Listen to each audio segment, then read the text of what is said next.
Hello, everybody. Welcome again to another episode of the Bitcoin News Show. We're here again on another Monday and another week trying to talk about Bitcoin.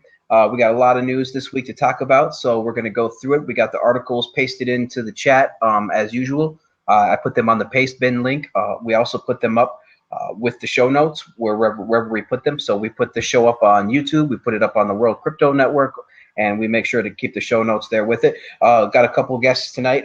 Tonight's going to be a little bit more informal than usual. I didn't actually attempt to schedule any guests tonight. I kind of just wanted to get people in, try to do it a little bit more live this evening and just get some people in. And so we've already got a gentleman and scholar joining us, a electricity hacker from the audience. How you doing, man?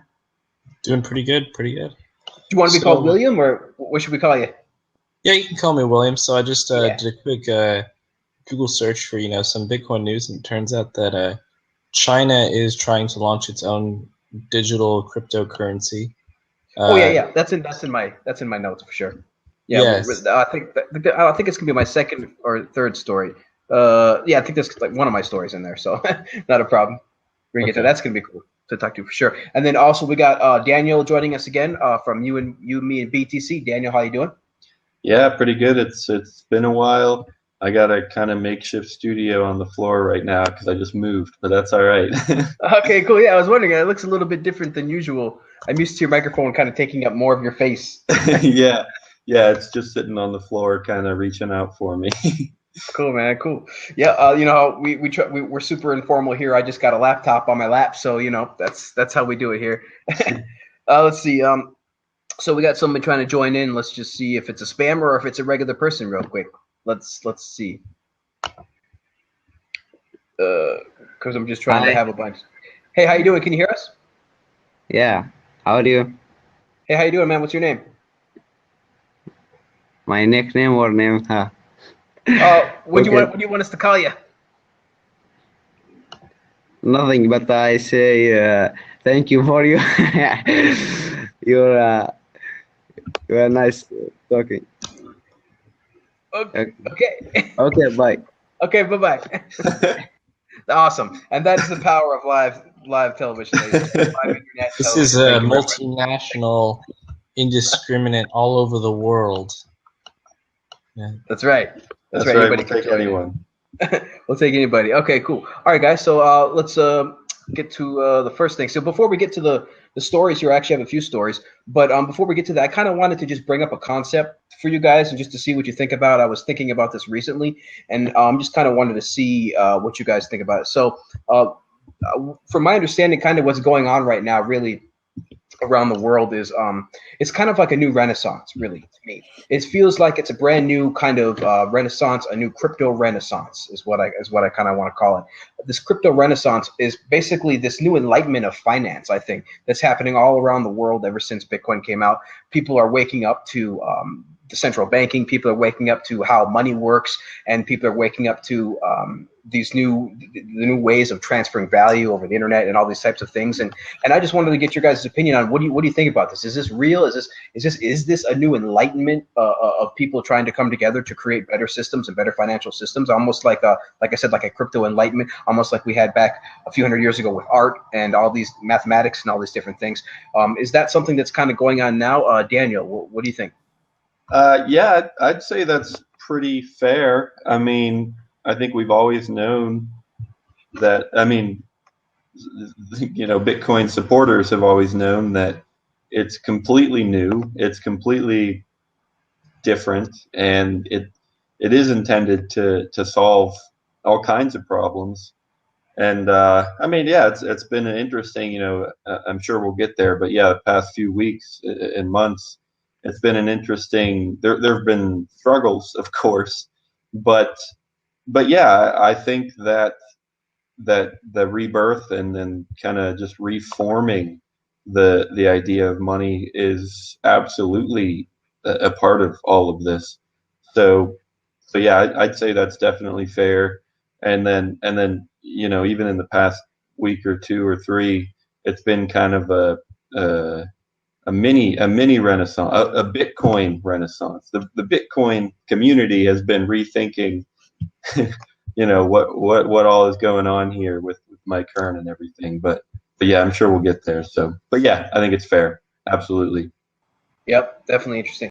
Yeah, I think it really is kind of like really is a new revolution, a new renaissance, because it's just happening all over the entire world at once. Thanks to the internet, we can all kind of be a part of this conversation at once. And though, of course, with the block size debate and such, it's very messy. But at the same time, it really is waking up people all over the world. I mean, we're getting news articles about the blockchain technology in every magazine in every city you can think of.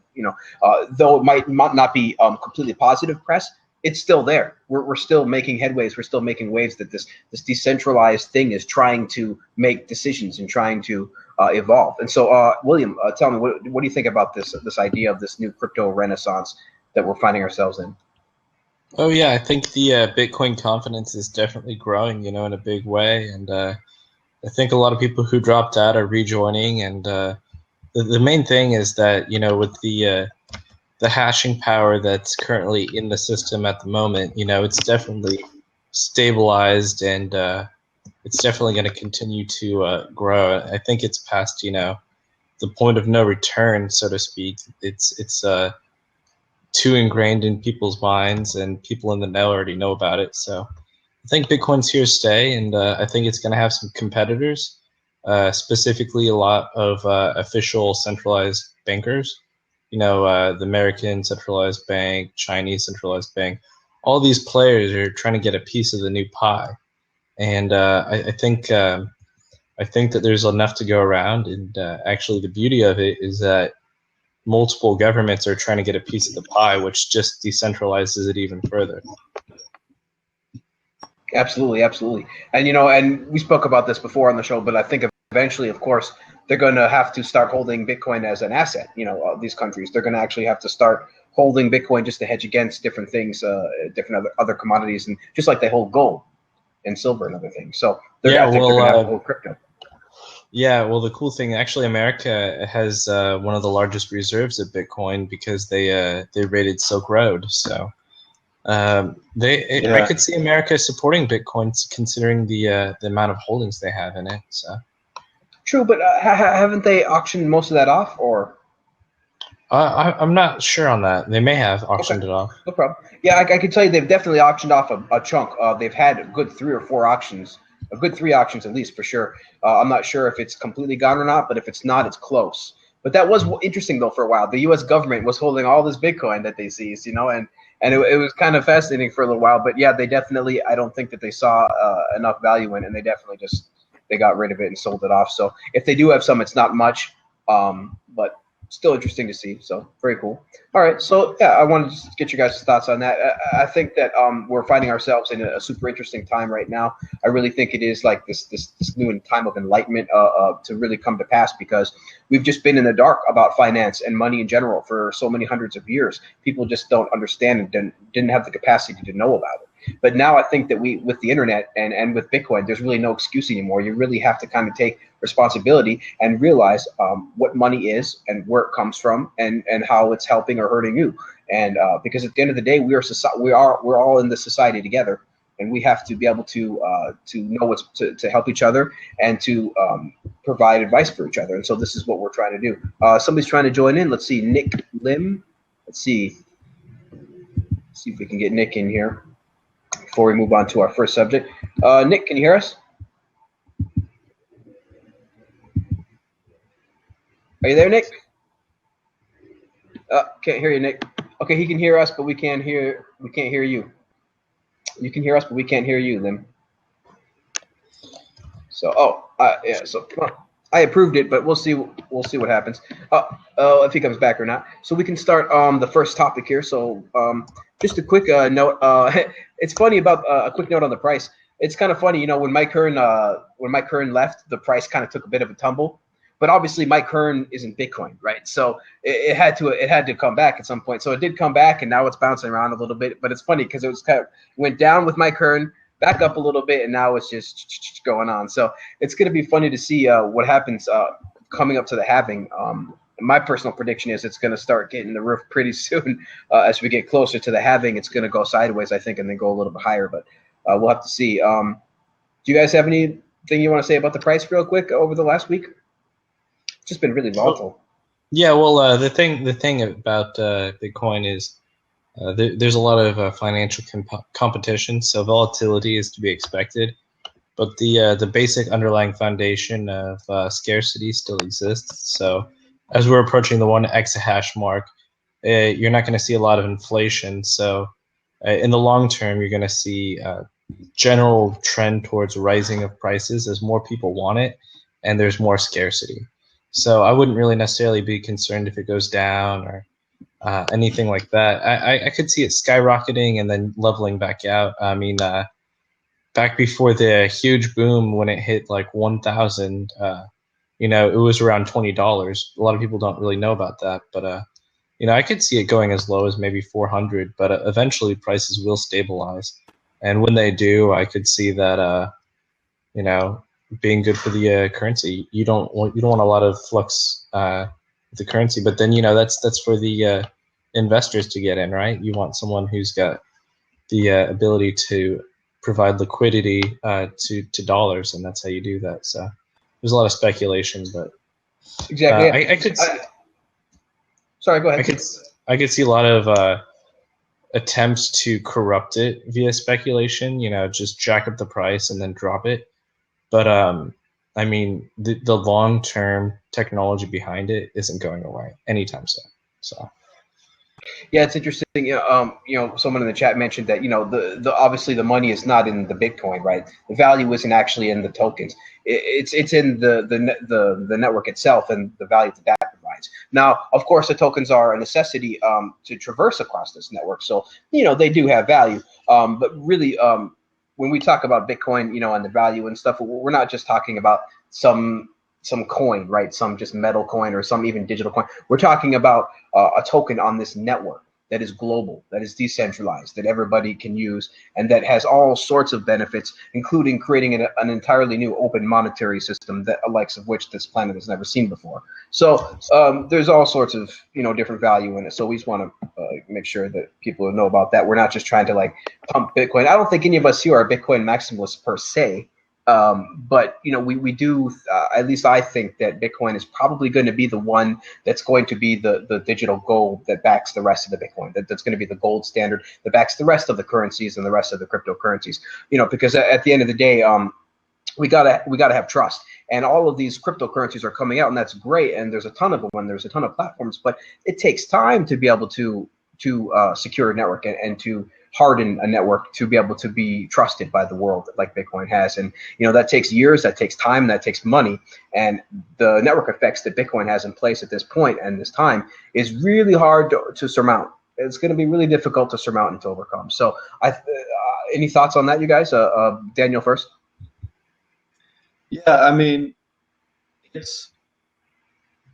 I think you're right. I mean, the network in long term, I've said this countless times before. Crypto is here to stay. Bitcoin, you never know. Crypto, absolutely, it's here to stay. And the truth is, there's other altcoins, there's Ethereum and stuff that they're working on new things. But the truth is, I haven't seen anything yet that is significantly better and different. And so, the best I can say is I know crypto is going to be here for a long time. I know that Bitcoin it's the best we have yet. I mean, maybe not the best technologically, but it's close. And the fact that it was the first and that it's so valuable compared to the rest, that kind of makes up for any minor technological drawbacks. So I can say for now that it's the best one and that I know of, and I expect it to be that way for a while. But hey, I don't know. I mean, Bitcoin showed up out of nowhere, so something else could show up out of nowhere too. So for sure. William, anything to add? Yeah, I think it's pretty cool how you can turn a hash into cash, and a lot of people are really keen on sitting their computer on autopilot and then making some money. It's pretty cool. I think it's awesome. I mean, it really is. It really is an amazing thing how anyone can get on this network and actually get rewarded. Now, of course, right now we're at the point where you have to have a huge, you have to have thousands of dollars of equipment to actually earn large amounts of coin and stuff like that, but you can still earn a little bit. You can still earn a little bit amount, for example, enough to play with, enough to code with, enough to program with, and also, the value. I remember there were people back in the day mining thousands of coins, and we're like, you know what, this just isn't worth it because each coin is only worth less than a penny, and it's just not worth it. So when you think you're not mining a lot, you know what, in 5 years that might turn out to be a lot. So it really is amazing how anybody can connect to this network and get this coin. And what's crazy is that it's just completely open source. Anybody can contribute to this. We have a bunch of different competing forks happening right now, of course, but it's really is fascinating how anybody can just join on this, be a part of this network, and actually contribute and get paid. And I think that Bitcoin is really going to, whether it's going to be Bitcoin that's going to be the underlying currency or not, we don't know. But these currencies, these cryptocurrencies, are going to do some pretty revolutionary things. It's been pretty crazy this week with Ethereum. I don't know if you guys have been paying attention too much to the charts, but Ethereum has kind of been taking it into kind of crazy overdrive this week. Anybody's thoughts on why that is? Daniel, have you been paying attention to this craziness? Honestly, not a bit. Yeah, sorry. I don't follow a ton of altcoins. I honestly, even the Bitcoin price. I should have said this a few minutes ago. Even the Bitcoin price. I mean, 450 to 390 or 350 to 390. I hardly even notice any of that anymore. Just because, I mean, after you're around for a few years, you just get used to it, and you're just like, well, it's there, it's chugging along. You're not too worried about what happens. So, yeah, not sure. Yeah, it's pretty crazy. William, have you been seeing this crazy Ethereum price taken off this week? Man, I'm more of an altcoin, like a Litecoin guy. Ethereum, they can take off or whatever, but really I'm just waiting for the day Doge takes off, We got to go to the moon. What I can say is that it makes sense to me. I mean, just like I said, we all know that crypto's here to stay. So when Mike Hearn makes a big statement and people start to worry about Bitcoin, they're not going to go back to dollars. They're going to be like, oh, maybe let's try Ethereum. Let's see if this is going to be the next one. So I will say that makes a decent amount of sense. Well, yeah, I think you've got a lot of people who they want to, mine in a new currency and then get that currency to be recognized as something that's kind of got a brand name, right? You see like tons of people, like you got like a billion different altcoins, but essentially all the cryptocurrencies at this point are actually kind of mirroring each other in terms of price. So the rarity, is directly correlated. So if you got like 1,000 Doge coins, and then you've got maybe 2 Bitcoins, well, you'll see that the prices are kind of going in synchronous patterns together. So, yeah. Yeah. You usually, back in the day, really everything just followed Bitcoin. A couple of years back. But these days, things kind of been going in their own directions. Ethereum kind of is going in its own direction. Litecoin's kind of going in its own direction. They're actually getting big enough to now where they're actually kind of losing correlation with Bitcoin. As these networks get bigger and more people get into them and more things start happening, more effects and things like that. So it's going to be interesting to see where those go. Somebody did have a question real quick. I'm not sure if it was about the Mike Hearn, but it may have been. Said, I saw a post that came out of the Wall Street Journal a short time ago saying Bitcoin may collapse. Was that the Mike Hearn that was in Wall Street? Oh, nice. I wonder how much. No, Mike Hearn was in New York Times. Mike Hearn was in New York Times. So I'm not sure what the Wall Street article. So I'm not sure what that Wall Street article was. But Bitcoin, it definitely may fail. We're definitely we all say that Bitcoin still may fail, still may collapse. It could definitely happen. The thing is that we don't see any attack vector right now that could actually kill it. There are, for example, like somebody could find a problem in the code, right? Or somebody could find a hack. Somebody could do that. Somebody could perform a 51% attack, maybe in theory. But the thing is that none of these things have actually come to pass yet. No, they're mostly theory. So nobody really can kind of one way or another for sure say that Bitcoin will die, and it will die because of this. There's a few different ways it could die, but the thing is that it's never going to completely have its value go to zero, because somebody is going to recover it to the point where it can still be usable again and be used by something. So of course there could be a huge loss of trust, right, which would drive the price down and things like that. But to my knowledge, there's really nothing right now that can actually kill Bitcoin. It's kind of like saying, what can kill BitTorrent? You can't really kill BitTorrent, right? It's just basically an idea. It's just a protocol. It's just information that gets transferred through the web. So you can't kill it. And if Bitcoin, like Daniel mentioned, if Bitcoin actually were to ever suffer a huge loss of trust or a problem or a hack, we would just go ahead and boot up another coin. Let me just ask you a question really quick. Sure. Okay, so like let's say you have $100, right? And after a year, I come by and I steal 3 of it. How would that make you feel? $3 or 300? $3. You have $100. Okay. I come by and I jack 3 of it. Does that piss you off? So the normal person would be like, they take that amount from me every time in an ATM. Right. Okay. Like let's jack up the value. What if you have $1,000 and I come by and I take 30? Like I took a whole pizza from you. That piss me off, right? Okay. So the beautiful thing about Bitcoin is because it's decentralized, the inflation rate is not the same as a lot of these other governments that, they sometimes have an inflation rate of 3.4%, 5%. So it's almost like it's a little bit more stable because you can get the tax man off your back, There's other interesting that, if we all start going to Bitcoin, right, maybe it's a little bit harder to see about sales tax and all that sort of stuff. So taxation in general, right? Taxation in general is going to be completely changed if everybody went to Bitcoin. Oh yeah, it'd be really hard to tax it. So I could see a lot of people being financially incentivized just to skirt around figuring out ways to not pay their military dues, because a large portion of the U.S. Tax goes to military anyways. So I think if someone like Bernie Sanders were to come along and try and jack up everyone's taxes, that'd probably be the best thing for Bitcoin, because everyone would be like, I'm tired of this bullshit 20% tax rate. I'm going to switch currencies.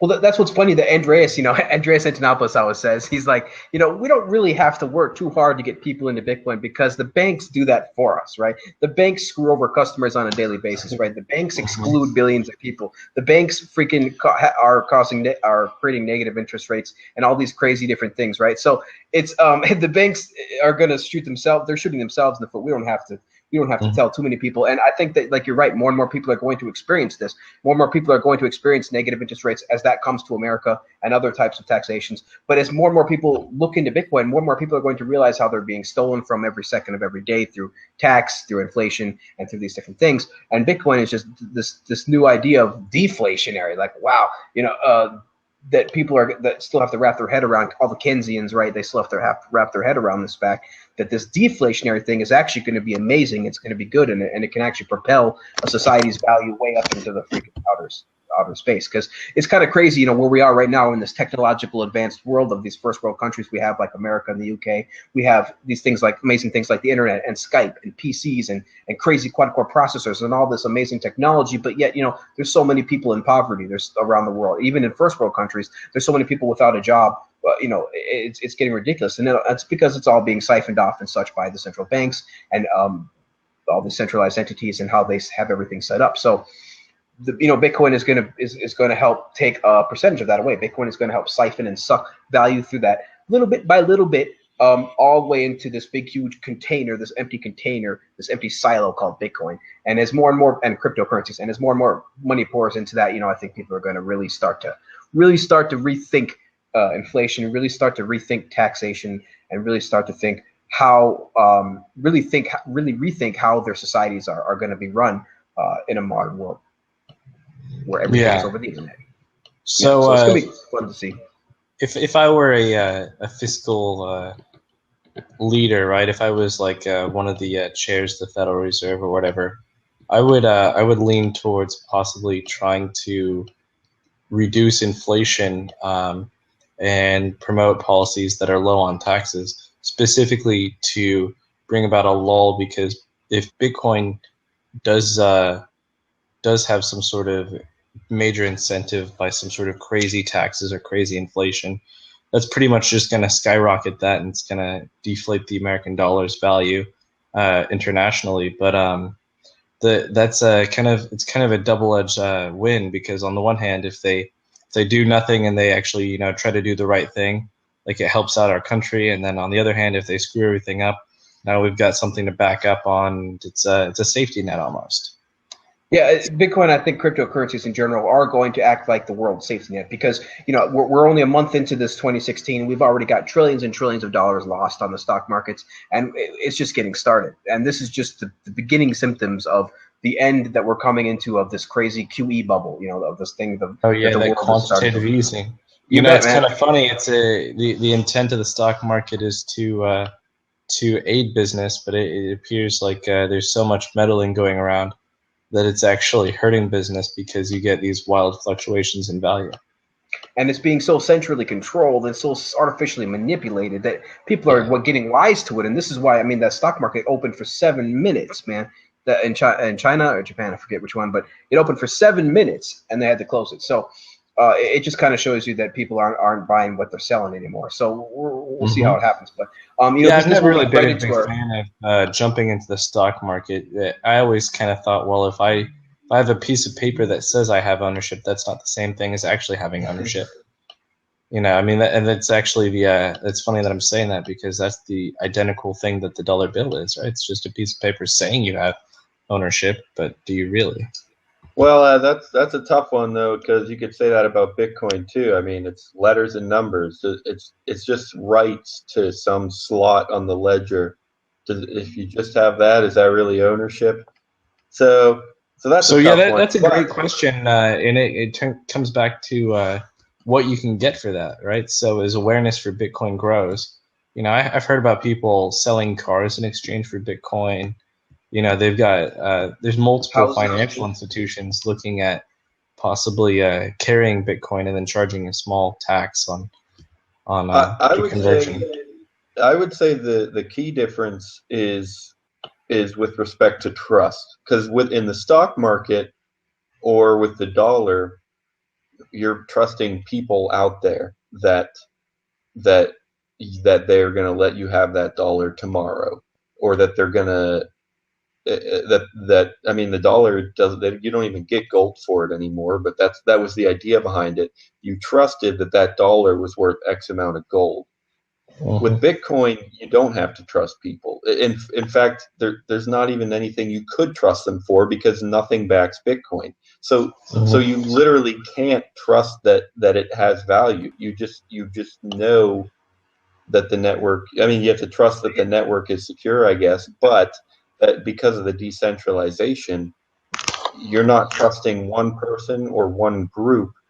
You're trusting that the entire network is secure, which, there's an element of trust there. But. And not just that, Daniel, but you are trusting the network, but you're also trusting the protocol that the network runs, right? And so the protocol that the network runs is mathematically sound. So if it says that you have a coin in this address, then that is mathematically 100% cryptographically provable. Right. And so you don't actually have to trust in anything. And that's why people ask, well, what backs Bitcoin? What backs Bitcoin? Well, you have to say, well, what backs gold? Nothing backs gold. Gold does the backing. And that's where we're at with Bitcoin. Bitcoin, nothing backs Bitcoin. Bitcoin does the backing, because what backs Bitcoin is math. Yeah. I would say that largely the math works. The cryptography says that because I have this private key, cryptographically it links to this public key, and therefore I have all the Bitcoins on that public key. I have to disagree with you about this nothing backing gold. Gold is a very good commodity. You can do a lot of amazing things, and they're looking at trying to even cure cancer with it. So to say gold isn't backed by anything, it's intrinsically valuable as a commodity. Right, you can do stuff with it, but nothing actually backs it. Gold is what does the backing. Nothing backs a stock, or nothing backs gold, but a stock needs backing. So we use gold to back stocks. We use gold to back back currencies. And so, because gold is valuable to us, we find gold valuable. Like you said, we can use it for all sorts of different things, really, at the end of the day. But technically, of course, the whole argument about intrinsic and stuff, we can argue about that all day. Can you eat it? No. But of course, you can use it for all sorts of different things like circuitry and such. But that's the same with Bitcoin too. You can what's that? Well, just real quick, because you can use Bitcoin for all sorts of different things too. Like gold, you can use it for teeth, right, and circuitry and all sorts of stuff. Well, with Bitcoin, the network, you can use the Bitcoin, the token, to represent anything, right? You can use it to represent houses, stocks, exchanges, all sorts of different things. So, like gold, Bitcoin has many, many, many different uses, right? Mm-hmm. Yeah, one way you could use Bitcoin is to actually have a crack network. So you could set up a fake pool that you're trying to do a hash of something else, and then you pay out Bitcoins, and then you get, maybe 3,000 people working on this project, and now you've just cracked the launch codes for NASA. I mean, theoretically, it could be a store of hashing power. Dude, it's going to be crazy what's going to be crowdsourced with Bitcoin, to be honest. Like the sites that's coming out, I mean, you should, like, there was a site that came out maybe a year or two ago or something like that. I forget if it ever was successful, and maybe somebody in the chat can find it. But there was the site that come out where you would do a bounty for something, right? And you would just say what you wanted, and you would say how much Bitcoin you wanted, and someone would do that. And so with Bitcoin, we're going to be able to do that, like with completely untraceable means eventually, especially as we start using more cryptography over the internet because of the NSA intrusion. It's going to be really crazy what's going to enable the things that you can actually enable, because you can actually do something like that and get a crowd together and be like, you know what? Here's what we need to do. I will pay this bounty for anybody who finds out all of the names of the members of the board of the Federal Reserve. Like something like that would be sweet. Because that kind of stuff, just to kind of blow wide open the secrecy and stuff of all the terrible banking conspiracies and things like that. But eventually that stuff is going to happen, and with systems like Augur, we'll be able to bet on these things. So you'll be able to actually first you'll be able to get the thing to happen, right? And then you'll be able to bet on whether it works or not and make even more money. So it's going to be pretty crazy to see what that's going to enable.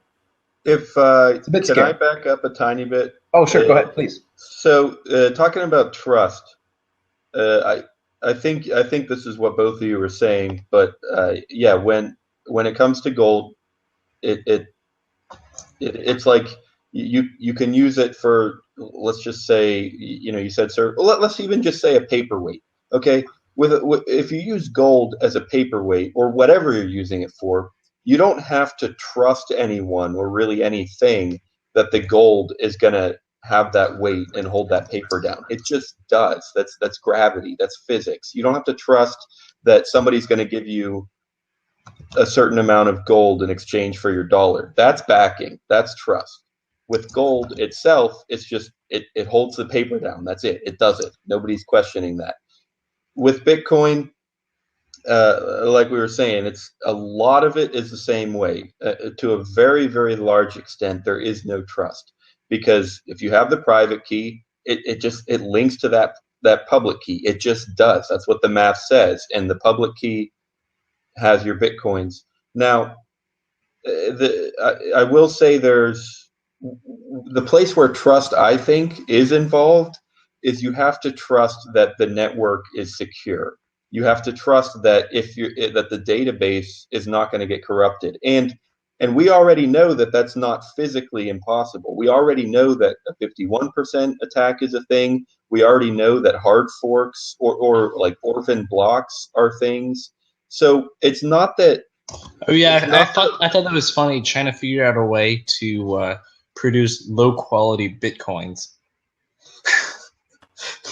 Low quality Bitcoin. What do you mean? Well, a lot of the blocks that you were talking about that are what were they called again? Orphan blocks. Orphans. A lot of those orphan blocks are actually originating from China, and it's because of this weird firewall they have. So it's like the amount of things that China can produce that are low quality are seemingly endless, because here's this system that's supposed to be totally secured and backed up, at multiple hashes and checks and all of that, and then here you find out that apparently you can have some orphan blocks out there. Right.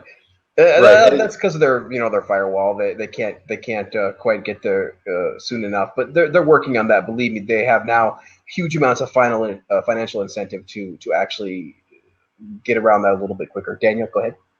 Yeah, I've been talking for a while, and I think my point is just that you are trusting that the network is going to be secure. I mean, I've said that a few times, but I think that's the main point. And I think we can. Of course, that's why we love Bitcoin. It's decentralized. There's so much computing power behind it, whatever. But I think it's worth pointing out that it's not physically impossible to manipulate Bitcoin like it's physically impossible to defy gravity. I mean, without force or something. Exactly, for sure. Yeah, I mean, you just trust in the math and the network itself, and that's why I think that that's why I really think that Bitcoin is going to be the one that's going to end up backing all these other cryptos because it's had the longest chain of truth. It has the longest chain of truth that was mined by the largest network. And so when you look at terms of security and you think, okay, where am I going to go that has the most security? Well, the most security is going to be by far mathematically provable in the Bitcoin blockchain. Now that's how it is now, but maybe in the future something will change, and we'll get to that when it happens. But somebody said, can you rotate the seats? Well, Omar, you're welcome to join, man. Like I don't know. I have a fresh little thing I wanna do. I've been writing up this little. Kind of a rhyme almost. So Bitcoin is ominous, the way you can do transactions anonymous. Is it secure? The cure for inflation? Would you invest without hesitation? Yep. There you go. It brings up some thoughts for sure. Yeah, we're trying to get some other people in here, into the room to talk Bitcoin. But for some reason the fourth slot seems to not be working. Maybe Omar, you can go ahead and try. See if you can try to click in on the fourth one. Somebody else tried to click in on the fourth one, but it didn't work. So please try again, you guys. If you want to join in the show, please click on the fourth one there and try to join in. I'd love to have you. Refresh the page if it doesn't work the first time. Yeah, and they're telling me to refresh the page, but I don't know if I want to refresh the page because I might lose the recording. They said that you wouldn't. They should, yeah. Not us. So I don't want to do that. But I don't want to refresh the page. But I'll drop out and try to join the fourth seat. Okay, well that'll work. See, technology, ideas, people thinking. This is what we do. So yeah, we could try that out. We haven't actually even started the first topic yet, but it does kind of go into what we're talking about right now for sure. Somebody says it's locked. It says open seat, lock seat. I can lock seat. I click lock, and now I'll unlock it again. So, not sure. It's interesting. The third seat is unlocked, but the fourth seat, it's not even giving me an option to unlock it. I literally can't even see a fourth seat. So, we might not have a fourth guest. Well, yeah. If you need space, then now the fourth. Look! There. As soon as he came in, William. As soon as you came in, now the fourth seat appeared. So, who's ever trying to be in the fourth seat, try it again. You're welcome. There's Omar. See. I'll take full credibility for that. Dude, you just fixed it, William. Yeah, you fixed it, man. Thanks a lot. Hey, Omar, how you doing, man? Great, man. I'm great, man. I'm so excited, man. I'm glad you guys are here. Hey, everybody. What happened, man, it's like, I've been following Bitcoin for the longest, man. And, I've been mining and all that stuff and had my hopes really high. And I'm still very happy about Bitcoin. But, I bought some Ethereum this week, man, and I made money. I'm going nuts. Hey, let me get out of here. What's this other guy? He wanted to get in here. He's been begging to get in over here. Try to get me. Yeah, so hey, keep coming on, man. You guys doing great, man. I've learned so much, and it's like I'm never going to learn enough. See, I'm not really a techie guy. And I don't want to wake everybody up. I'm just really excited, but I'm not really a techie guy, but I'm someone, like I said, I'd sell my chainsaws for a few good Ethereums now, matter of fact, man. So anyway, I want to get out of here now, but that's what I'm going to, I'm going to keep my little Bitcoins going on. But I'm really making money, and it's so exciting because it just shot up 25. I got in Ethereum. I got in at 152, right? well, I started getting in. I'm like, let me look, and then it was like 187, and that's when I started trying, and I had to find out how to download the computer and change my wallet. Everything was set up, and so by the time I got in, it was $2, and now it has went up.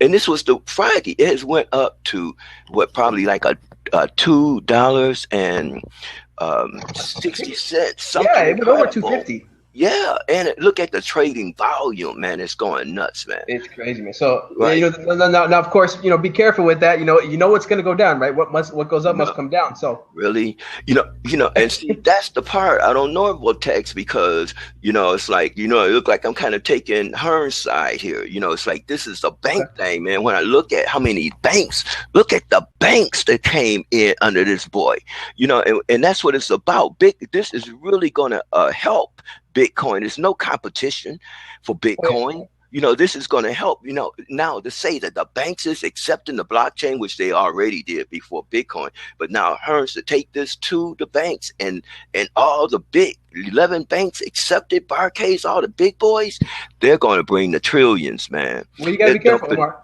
You got to be careful, because see what they're building, what R3 is building, and those banks and that Michael Hearn went to go work for, and R3, they are building a private blockchain that has nothing to do with Bitcoin.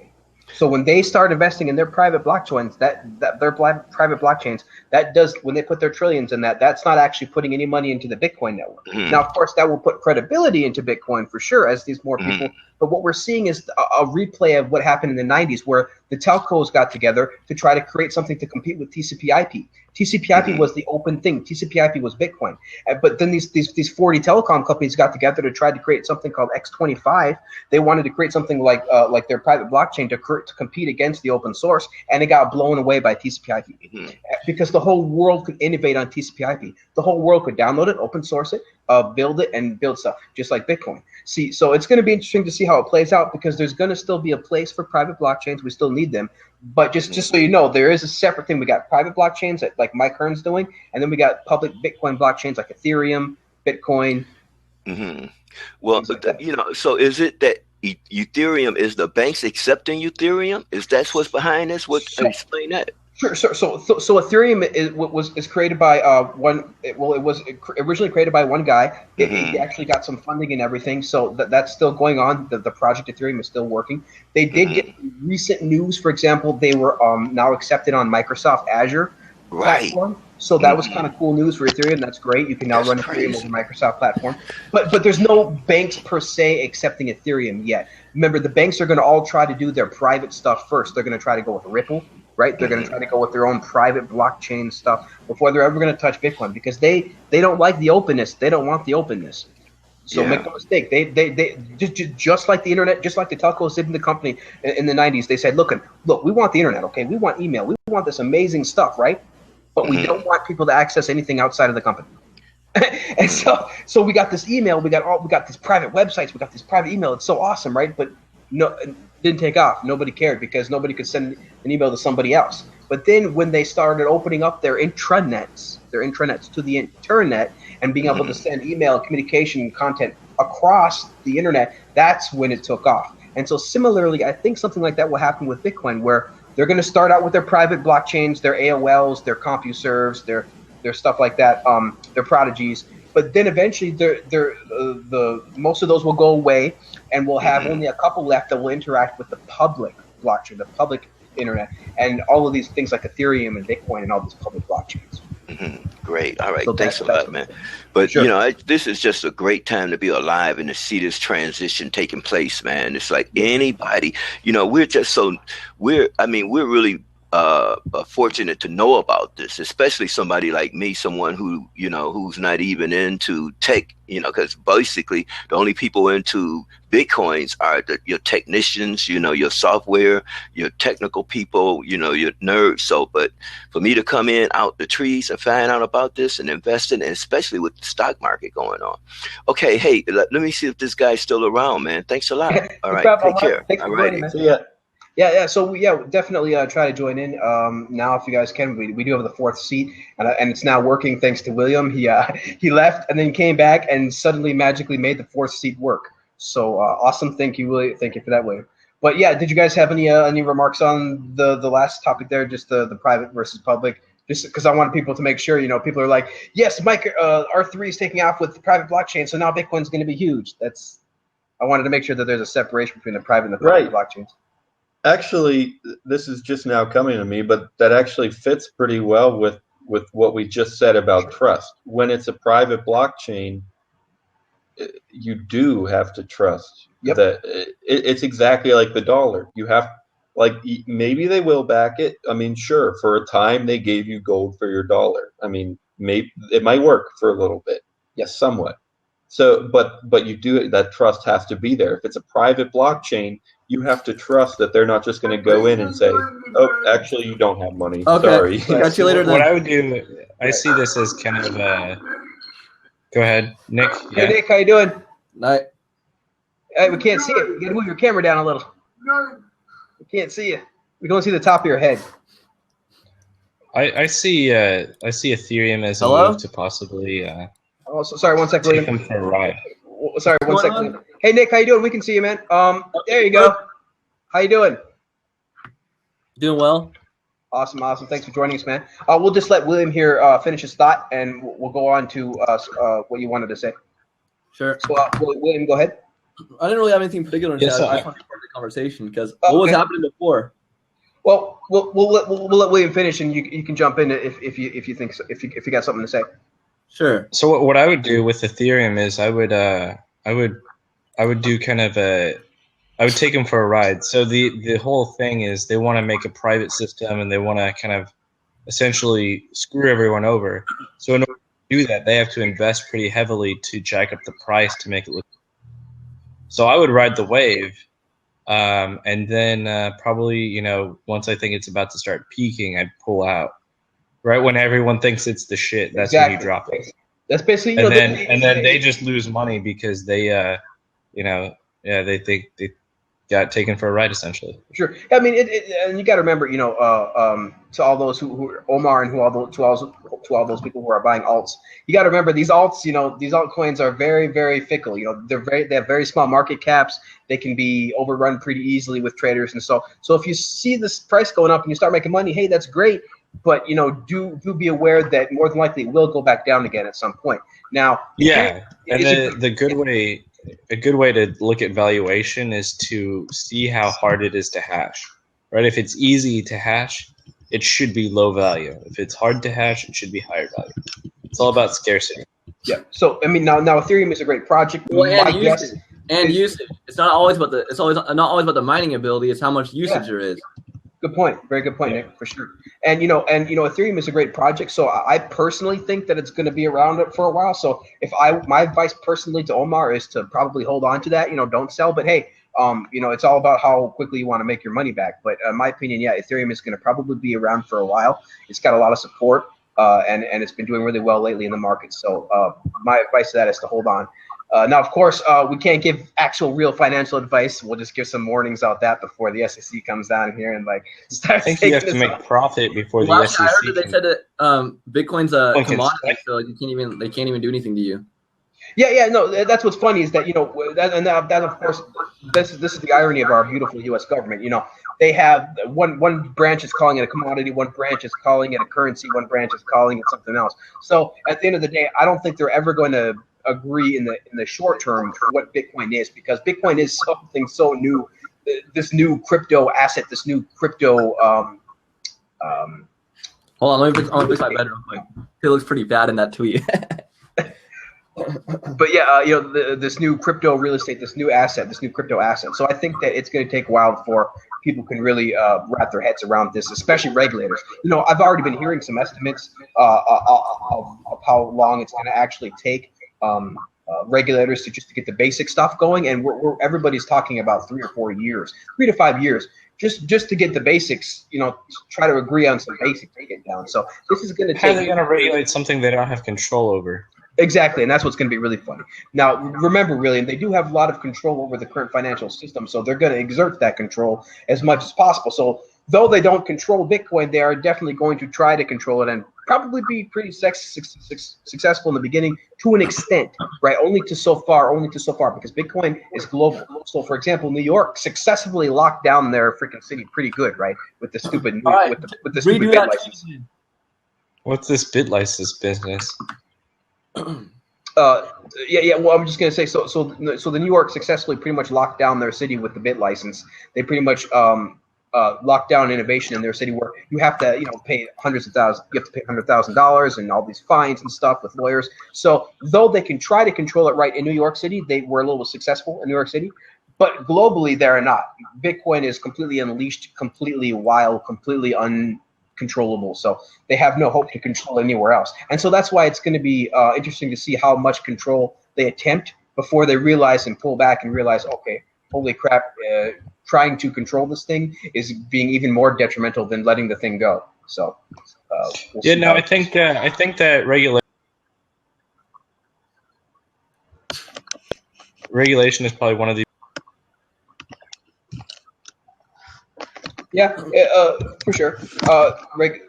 Regulation is going to be interesting to see. It's going to be interesting to see all these people come together, these old finance people, and try to agree on how to regulate Bitcoin. But I'm not sure they're going to be very successful at it. But well, the thing is, you inherently cannot regulate Bitcoin, otherwise it's not Bitcoin.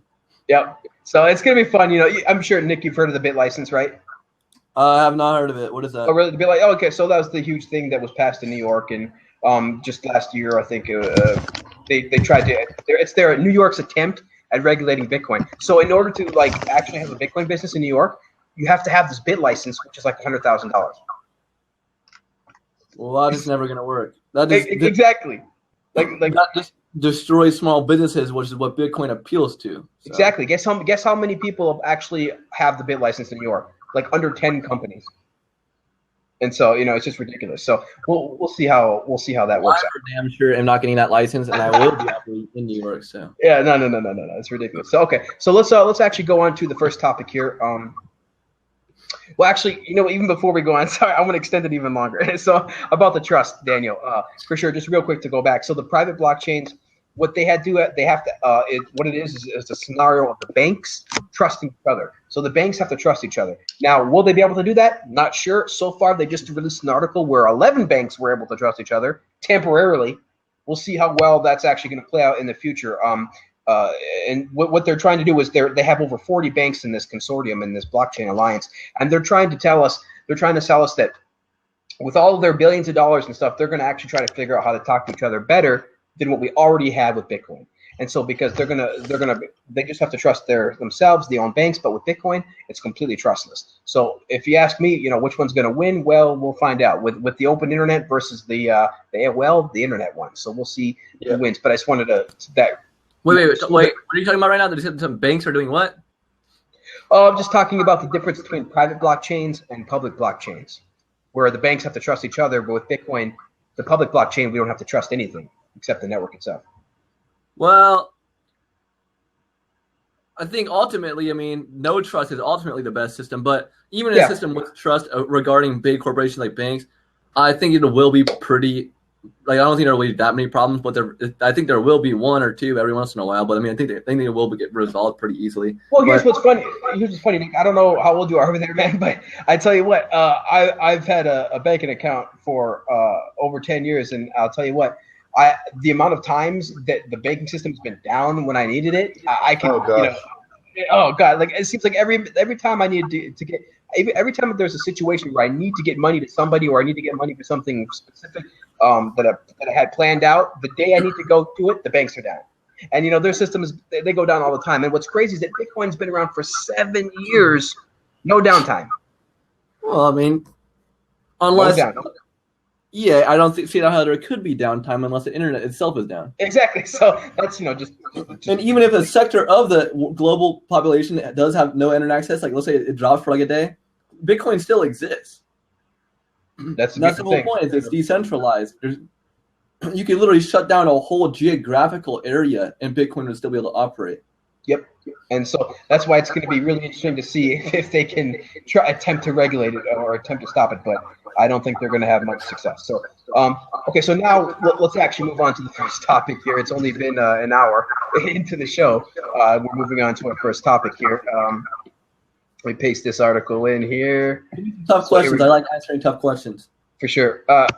Well, you know, we don't do too many tough questions. We mostly just kind of report on the news and stuff. But we definitely get some good questions. Let's get some hypothetical, like deep, like analytical stuff. That's where I'm expert at.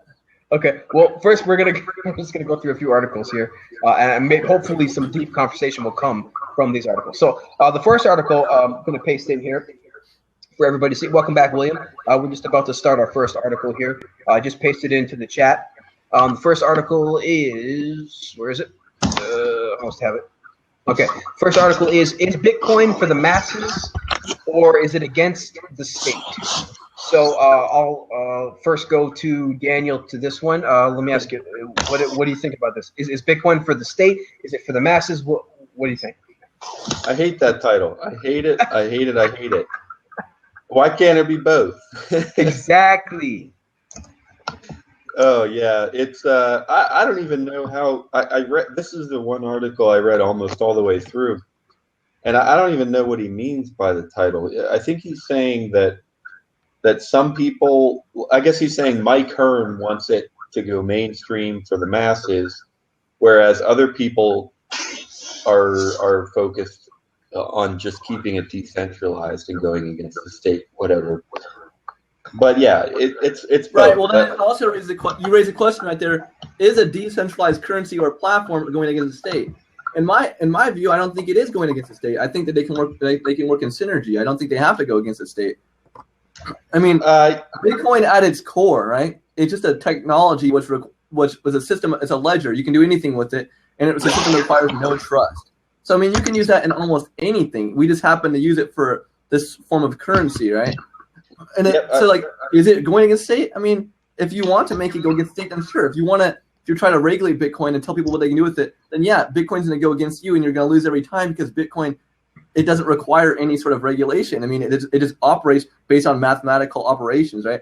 So, I mean, if the state wants to go against Bitcoin, they're essentially going against themselves because they're just going to lose, or they can work with Bitcoin, try to, maybe it's sort of implement some sort of features like the business regulations in a sense that promote the decentralization, right? So maybe we say we make it Bitcoin more accessible for people, and then if they want to tax it, right? I don't have a problem with that if it's done correctly. If you want to taxation of Bitcoin, that's fine with me because taxation will actually make the credibility of Bitcoin go up. Because right now, if you talk to an objective person, they just sitting around in the news. They really don't know what Bitcoin is. They see it in the news. They say, well, this Bitcoin thing, right? They just think it's like this sort of currency. Like there's USD, they have like Canadian dollars, euros. They think Bitcoin is just like this like crazy new like currency, which it's really not. Each time referring to a Bitcoin as a currency, but more as like this technology, right? And then this technology allows us to perform transactions which require no trust and a complete with complete decentralization. So in a sense, by calling it a currency, we're almost limiting ourselves. But if it does become a currency and taxation is implemented into it, then I think Bitcoin has tons of value and it's almost endless, potentially even complete replacement to the current currency system. I mean, we've been using shillings and little like paper dollars for literally thousands of years. At what point are we going to move on? Hopefully, blockchain technology will allow us to do that. Exactly, and finally, for the first time, be able to have all of our assets digitized, and actually have them digitized, transferable in real time over the internet globally for little to no money, So, and it puts you in control. Right now, when you go put money in your bank, you're trusting that Bank of America doesn't just get blown up next day, lose everything. So, yeah. So what you're saying basically is, Bitcoin is more like a tool. You can use it for, good. To use it for, you can use it for the state if you want, or you can use it against the state. I mean, you can kind of use it in either way because it's kind of like a tool. It's the democracy of economy. Yeah. Yeah, it really is. It's the So the internet brought the democratization of information, right? And so Bitcoin's bringing the democratization of money. I definitely agree. Right. And like, let's say it is, and here's why it's a democracy: because if 60% of the Bitcoin community all rallies for some movement, they can actually change it. So it's inherently Bitcoin is a democratic movement, like because everyone works together for a certain goal. That's the only way to work. If 60% of the people want to change it, they can create their own 51% attack just on them, like by themselves. They can change the network. So inherently, Bitcoin is already democratic. So there is a flaw. There is a good point though. If 60% of people want, they can actually overpower the other 40%, which is, I would say, a flaw with Bitcoin. That is one of the critical flaws. But right now, I don't see anything better. Yeah, and you may call it a flaw, but really it's more like an incentive, because there actually is no incentive to do harm to the system, right? So the only incentive would be is to make it better. So maybe the 60 that we're going over the 40 is to make it better, or who knows. So for example, like right now we have multiple competing forks, and that's good. We don't have multiple chains competing, so your Bitcoins are going to work on all these forks, but we do have these multiple forks competing to make Bitcoin better, and that's good. That's what we saw with Linux, right? We saw all these distributions and stuff come out. So that's good. I gotta disagree with you guys. I think Bitcoin is now for the states, but I think it's a little bit different than. So I think it originally was for the people who had the foresight to adopt an early technology, and I still think it is still that way to some extent. Although I think it's starting to turn into a kind of a larger entity where really big players are jumping in, and those big players are competing amongst themselves, which actually stabilizes the currency and raises the value. Well, that's inevitable, and that's not the state. That's privatization. These private companies are coming into mining. That's inevitable with any system, right? Even capitalism, right? You're going to have big players like Bill Gates, who has tons of wealth. It's going to happen. In any system, there's people who have more power and less power than others, right? But the thing is this power just granted, or is this power gained through actual what's the word, like success, right? It's not like I say, oh, you know what, Nick Lim, since we like this guy or we have votes for him, we're going to give him this much power in the network. No, these people have developed hardware that gives them the power in the network. It's a tangible thing. It's not this idea. Like, we don't assign a voter. We're going to say, okay, let's say we get a bunch of people to say, you know what, Vortex, we like you. We're going to put you at 90% control of the network. No, this doesn't. That's why I like the Bitcoin system. Well, and another thing, I mean, Bitcoin and democracy is an incredibly tough subject. We've been talking about that since episode 1, honestly, on our show. Yeah, but sure. What I would say is technically, I mean, even the 60% couldn't. The reason it's different from democracy is because if the 60% change something, the other 40% are not by any means forced to follow that change. I mean, they could make a fork. They could just keep it separate if they wanted to. And that will always be possible. And even like with a 51% attack, you can't, except by some cleverness, if you're like. And it's all better than democracy, because democracy forces the minority, but in the Bitcoin technology, the majority, they can implement changes, but the minority doesn't have to follow it. Exactly. Yeah, yes. And that's why. Actually, it brings a good point. So like, this kind of happened in America, the division between the North and the South. The South actually did want to defect, right? But unfortunately, which I disagree with, I think, but the North forced them to become a part of the United States, which I think is a bad problem. That's a good thing. It was good chatting with you guys. Thanks, William. Have a good night, man.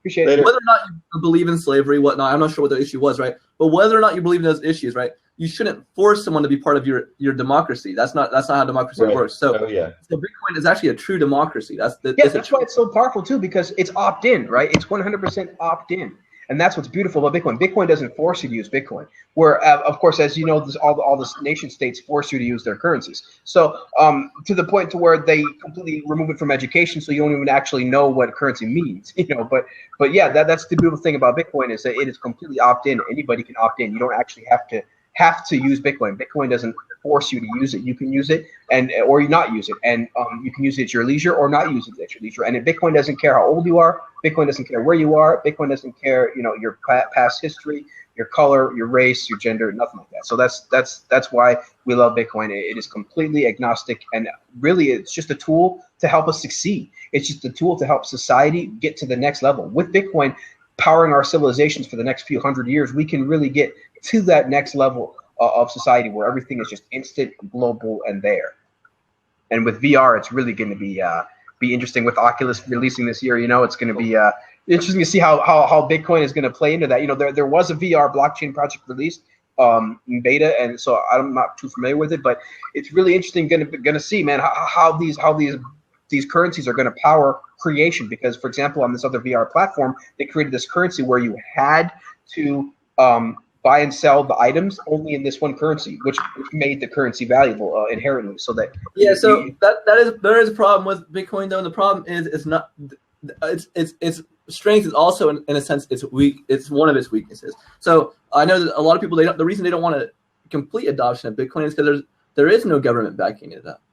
So it's literally only the people. So if all people who on Bitcoin decide that they just don't want to use Bitcoin anymore, then it's essentially useless, because it's not like it's assigned a price right now. So when the government started the dollar, technically it was backed up by $50 is like 1 ounce of gold or something crazy like that. It's backed up by a tangible thing. So that's why the dollar started. Now, I mean, it's not actually a tangible thing. It's because we trust the U.S. government. We trust it. If I have a dollar, I know I can go to the store and get a McDonald's drink for it. That's why I like a dollar. But if once Bitcoin gets to the point where it's global adoption, right, that's when it'll be, if the same power, if not more powerful than government backing it. Because government is just like a large mass of people. The government has power because we give it power. Yeah. There's 300 million Americans. We say, you know what, we're going to pay to get this. I view the government as this organization, and then that we somewhat trust, and we pay it 17% of taxes or something like federally, and they manage it for us and whatnot. But they provide some sort of backing. It's a strong backing. That's 300 million people backing this thing up. So if we can get 300 million people backing up Bitcoin, right, 300 million Americans, it's going to be just as powerful. Well, it's going to be funny because the first 300 million people that are going to back Bitcoin are not going to be Americans, right? They're going to be the other 6 billion people who've been completely excluded from economics, from finance, from banks, from credit, from basically the global financial system. I think this technology is actually going to appeal to most of, like let's say someone out in like Africa, right? They're selling chickens, right? That currency, how reliable is that African currency? I would say probably not that reliable. That thing, that dictator could just influence and just mass produce the currency. Well, now we got M-Pesa, right? Now they got M-Pesa down there, which is a little bit better, but still completely central. But so I'd rather say if I was selling chickens or something, I'd say, you know what, you give me like 0.2 Bitcoins, I'll give you these 5 chickens or something like that. Yep, exactly. I think when they really start seeing the value of it, when they see that it's going, now this takes time, right? Because when you hear about Bitcoin, everybody here who has heard about Bitcoin, I'm sure when they first heard about it, dismissed it as just maybe another digital currency, some internet money, some nerd money, right? It takes time for you to really see, holy crap, this thing's still going. No matter what, it takes a punch, it keeps on kicking, and it just doesn't stop. So it gets pretty crazy.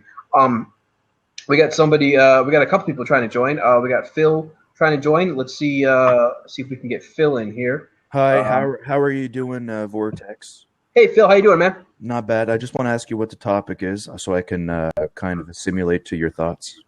Sure. So we're talking about a couple different things right now. We were just talking about basically. Well, the topic was Bitcoin for the masses. Is Bitcoin really for everybody, or is it for the regular people, or is it for the state, or is it for everything? And we kind of came to the conclusion that Bitcoin is mostly like a tool. It can be used for everything. It can be used for the state, or it can be used against the state. And so you can go ahead and comment, Phil, on that if you want. I'm just going to step out. I just wanted to ask that. Good luck with your cast, buddy. You got a good cast. You're a smart guy. Keep it up. You're going to make a lot of money, buddy. Take care. Okay. All right, then. We love to hear that, I guess. So, I guess I might as well, tell everybody, we're definitely not doing this for the money. Somebody just messaged Chris Ellis the other day and said, for Chris Ellis's Full Node project, they said, Chris, thanks so much for creating this project without a profit. And Chris said something like, you know what, I'm greedy for a different kind of profit. We're not greedy for the money profit, right? We're greedy for the knowledge profit. We want the knowledge to get out. We want people to understand money. We want people to understand Bitcoin. We want people to understand how they're being completely abused by their governments through inflation and taxation and interest rates and things like that. So, I don't pay anybody to come on here, and I certainly don't, pay Daniel or anybody like that. They just come on here for the goodness of their hearts to try to explain Bitcoin to everybody. So, that's what we're here. We're here talking Bitcoin. We're here trying to help educate people. So, for sure, just wanted to get that point across. I'll just take this quick moment real quick to tell everybody that, hey, if you're watching, you're liking the show, please go ahead and tweet out. We have the button on the left-hand side there. We got the tweet. You can click the tweet, or you can click the post on Facebook. So just let everybody know that we're here talking Bitcoin tonight. It really helps us when you guys tweet out to the show and get more people in here, because then it helps us spread the word of Bitcoin more. And that's why we're here. We're really here to really educate people, to spread the word of Bitcoin and to spread the word of blockchain technology and get people behind it. I tell you, somebody mentioned earlier that how Omar mentioned it was earlier on the show about how truly privileged and blessed we are, really to be in this time of this blockchain development.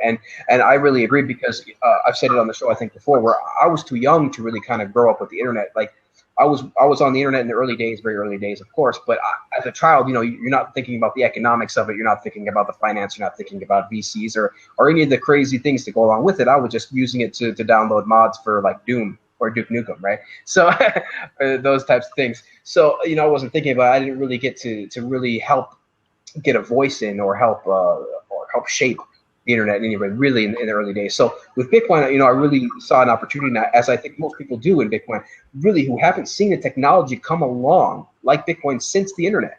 There really hasn't been anything like Bitcoin since the internet, and there really hasn't been anything like the internet before the internet. So these new technologies just keep coming out, and we use the newest technology that we create to make the next newest technology, which allows us to just keep going on that never-ending scope. So real quick, let's try to get somebody else in here. Craig, let's see if we can try to get Craig in here from the next for the next guest before we start the next topic. Craig, can you hear us? I can't see his camera. I'm not sure it's loading for me or not. Yeah, I can't see his camera either. It's just a black screen. Bitcoin. What? Problems with Bitcoin. Problems with Bitcoin? Yeah. Let's see. There is definitely a few problems with Bitcoin. You don't want to say that it's perfect. Hold on, one quick. Let's see if we can get Bitcoin Art Gallery in here. Hey, how you doing? Hey, can you guys hear me? You bet. Thanks for joining, man. Last thing I heard was problems about Bitcoin. Yeah, man. So, go ahead, man. If you got something to say. Oh man, I mean, we got drama. Yep. I don't know. You can't say we are full of drama. Like technical problems, like it's not going to stop working. That's the first thing you got to say. Is like the code's going to keep working, because even if the new code doesn't work, they're just going to keep running the old code, which works. That's right. But like the drama, man, like for anybody new coming in, you got like a year worth of just a bucket load of like blockchain drama, man. It's like every podcast, every news article, and Motherboard, Wired, Forbes magazine, Bloomberg. Oh man, how you guys doing tonight? I think this drama will ultimately help the currency, but for temporarily, it kind of detracts from the credibility of it. So people will be like, well, this new Bitcoin thing, it was kind of a cool idea, but now I'm seeing all these problems, and I don't really trust it that much. So temporarily, it'll reduce credibility, but ultimately, in the end, it's gonna make it stronger. I hope. That's what I hope, and I think it will.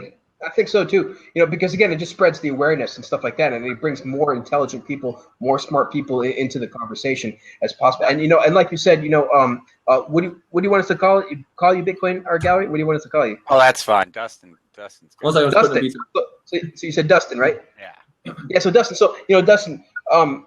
That's what I'm saying is I think that that though we're going to have some negativity and stuff like that in the community and things like that. This drama that you call it, I really wouldn't have it any other way, because this is decentralized consensus. This is how you get consensus among millions of people across the world. Is you got to have it out. Now, of course, it was messy and stuff like that, but ultimately, look what came from it, right? We got all these. We got new forks now. We got more people talking. We did have some toxicity, of course, but now we're actually coming to a spearhead. And now the next time we have this huge conversation about something similar, we can maybe do it a little bit better, a little bit cleaner, and look back on ourselves and try to figure out what we did wrong, right? Well, Bitcoin's not going anywhere. The blockchain technology, is not going anywhere. That's for damn sure.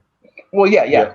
I know for sure. I think we all can agree on that, but we just don't know if Bitcoin's going to be the one that's going to underpin everything else. But to be honest, I really don't mind if Bitcoin doesn't prevail. What I want is ultimately blockchain technology to prevail strongly. That's what I want.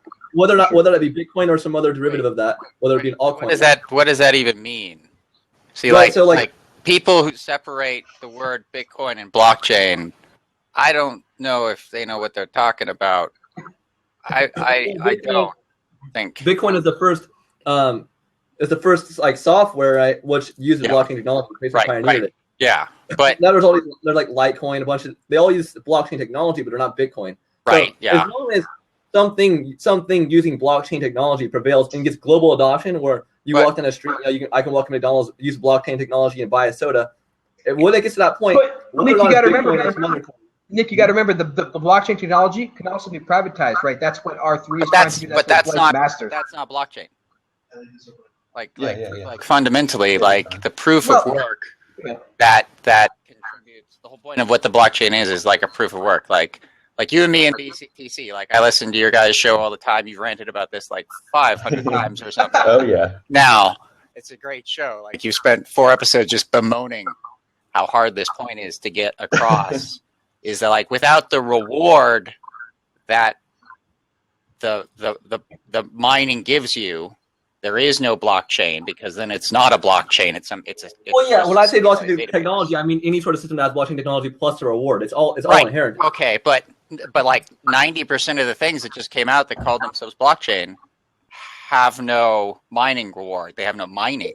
So when I say blockchain technology, I mean something like a Litecoin, something like that. Okay. So you're saying not a private blockchain, because a private blockchain isn't even really a blockchain. Well, I have no problem with people taking some certain aspects of private blockchain. All I've heard that is some private company takes some aspects of the blockchain technology. I have no problem with that. It's a great thing. If they want it, if they understand how mathematically proven this thing is, and they want to implement in some of their business, that's fine. But what I really want is public blockchain technology, such as a Litecoin, a Bitcoin, for example, or some even more advanced thing. If we get some better form of blockchain technology, I want that to be adopted, so I can walk down the store and go to Fred Meyer's or get some bread. But are you okay with people co-opting the word blockchain for any sort of database and just saying it's now a blockchain database? It's inevitable. I mean, I whether or not I like it, I can't really control it. It's gonna. If the media, they love throwing that word around because it gets people like you, and also people like who don't really know much about blockchain technology. It gets them like, oh my god, it's a new blockchain Bitcoin thing. Hype. It's a lot of hype. Hey, Dustin, could you just move your mic just a little bit closer? Closer. Yeah, there you go. Yeah, it was just because it was cut out a little bit. So, but I think that's actually the mic. Let me switch over here to my other mic. Cool. So yeah, let's. So I think we beat that subject to death. We can move on to the next topic. Go ahead. Let me grab it here. So this is gonna be interesting. So yeah, I want to talk about this ties directly into what we were just talking about, because let me paste this in here. This article here is called Vermont says that the blockchain record keeping system is too costly for them. So first, I just want to say it real quick. So they're talking about building their own private blockchain system, and they're talking about, because blockchain have been talking about really good at record keeping, really good at that kind of thing, because the Bitcoin blockchain, that's what it does. They didn't specify though whether they were actually producing a mining and a reward. Yep. They just said the word blockchain. You bet. They didn't even specify what actual source, what kind of blockchain, yeah. So I just wanted to get you guys' thoughts on this, so people can really kind of understand that the difference really between this public Bitcoin blockchain and all this private blockchain crap talk that everybody wants to throw around. So Daniel, first, go ahead. What do you think about this article about Vermont saying that it's too expensive for them to currently implement blockchain technology for their record keeping? Yeah, did they say what is expensive about it? Is it developing it? Is it the hardware? So they said a couple things in there, but I believe that's what it was. Just exactly what you said. I believe they said it was too costly to develop. Okay. Okay. Here's what I would say. Isn't it free? Right. Absolutely. I mean, yeah. It's open source, right? You don't need to develop anything. Yeah, that's true in terms of Bitcoin. It looks like they want kind of a more general record keeping system. Yeah. So that I could see. I mean, I'm a developer myself, and I know that if you're gonna develop anything, if you're gonna develop it new, it's gonna cost way more than you think. It's developing is expensive. It's hard to do. I mean, it depends on the exact project, of course, but it's never easy. Right. I mean, yeah. You think about even with MySQL. I mean, it's just you're gonna still have to develop stuff. It's just like still, nothing. Just like Daniel's saying, nothing is simple to develop. Really, like there's always an interface that's needed. There's always a new query that's needed. There's always, Yeah. Right. Yeah. So let's let Daniel finish. Go ahead, Daniel. Well, and just not to mention the fact that the government's broke anyway. So I mean, they're not going to want to develop all this new stuff. Well, and that's why that message right there appeals more to the masses. Because like, here's the thing: what if they just don't want any blockchain technology, and then they use this term? Well, it's too expensive to develop. Well, that appeals to a lot of Americans. They think, well, America's in a lot of debt. If there's this new blockchain thing, I don't really think it's worth it, right? If it costs so much money to develop and implement it, you know what? Let's not go with the blockchain. We've been writing stuff on paper for the past 400 years. I think it's pretty effective. Exactly. Yeah. Now I forgot your name, Bitcoin Art Gallery. Oh, that's fine. Yeah, no, he's right. Because like, if you have a centralized database, and that's the cheapest answer, then that's the cheapest answer. If that's what your analysis produces, but if they're not going to open source. If they're not going to open up the records of what they actually did to investigate it, I don't believe them. Like it's that straightforward. Like exactly. You can tell me it wasn't the most effective solution, but you have no evidence. And obviously, it's like a government thing, so they should have done that, right? Should have been some long, huge, boring government. Yeah, the government came out with it. So they should be able to prove to us that that's not the thing. Exactly right. They should have to prove to the taxpayer in a report that this is the investigation, and I looked. There was none of that. Exactly. There was no fucking report. There was no. We tried for 2 weeks to see if the database worked like this. It didn't work like this, because then you would add a ton of freelance Bitcoin tech people come in and say, "Oh, you're doing this wrong. Look, you could do this right. You could do that. You maybe didn't apply this well or something," but they didn't do that, right? So how can we believe another funny thing to think about is I don't know if it's true, but. So there's a guy named Larry Ellison. He runs Oracle. They run MySQL. It's a database thing. Oracle contracts a lot with the government, like billions of dollars. Yeah. I think he's about $50 billion, and it all comes from the government. Huge. But anyway, how likely do you think that would guy to say, you know what? Yeah, let's go ahead and remove all of our profits we're getting for the government, and let's just move all blockchain. No, he's getting his money from that. So I think he has a lot of say, because a lot of his money does come from the government. That's how he started off. He developed the software. And he worked with the government, like military stuff, I think. So your statement is that the private guys who would be pushed out are like lobbying to prevent. Yeah, they're lobbying. Well, I don't know. Well, I don't know for guess. Sure. I mean, it's probably going to be like that for a while. Now getting $50 billion for owning MySQL. I know for damn sure I wouldn't want to lose that $50 billion. So I just assume. Yeah, I think it's true. I think we're probably going to have a lot of this, cases where we're going to have traditional people, just like we had in the telecom industries in the 90s, traditional companies trying to come in and trying to provide solutions that they think they can provide better than Bitcoin or blockchain technology, but it ends up not going to be the case. They can try, but it's probably not going to be the case. So I think that's a consensus. So if anybody has anything else to say on that, go ahead. Otherwise, we're gonna move on to the next topic. I'll say real quick that sure. Go ahead. It's maybe not legitimate. It's maybe honest of them to say that because there are two parts of this. They say it's too costly, and then they also say that there are very limited possible benefits. And I think that's a great point, actually. Well, I think that. Hold on, Nick. I think that's pretty honest of them, because when you're the government, you don't want a truly secure database. You want to be able to go in there and change whatever you can whenever you want, and just make it however you want it to be. That's what the government does. It rules things. It makes things how it wants them to be. So it doesn't want a decentralized database. It wants just a normal whatever it's got. So yeah. Yep, and that's true. And just same with the banks. That's what's funny, completely hilarious to me is that these banks they're telling me that they're gonna try to work together, all like these 40 plus banks trying to work together on one single ledger. I really, you think that 40 banks are gonna all agree on one ledger? Absolutely never gonna freaking happen. I really think that these private blockchains are just gonna go down because there's no way that 40 banks are gonna trust each other to have one ledger because they all screw each other hardcore every day. They all collude behind the scenes to fix different rates, to fix interest rates, to screw each other over. And that's why we had 08. No banks trusted each other, and they're not going about to trust each other anytime soon. Now, I think so. We'll see how that plays out. So we can move on to the next topic here. This one's kind of interesting. I'll be pasting into the chat. BitGo launches instant transaction tool.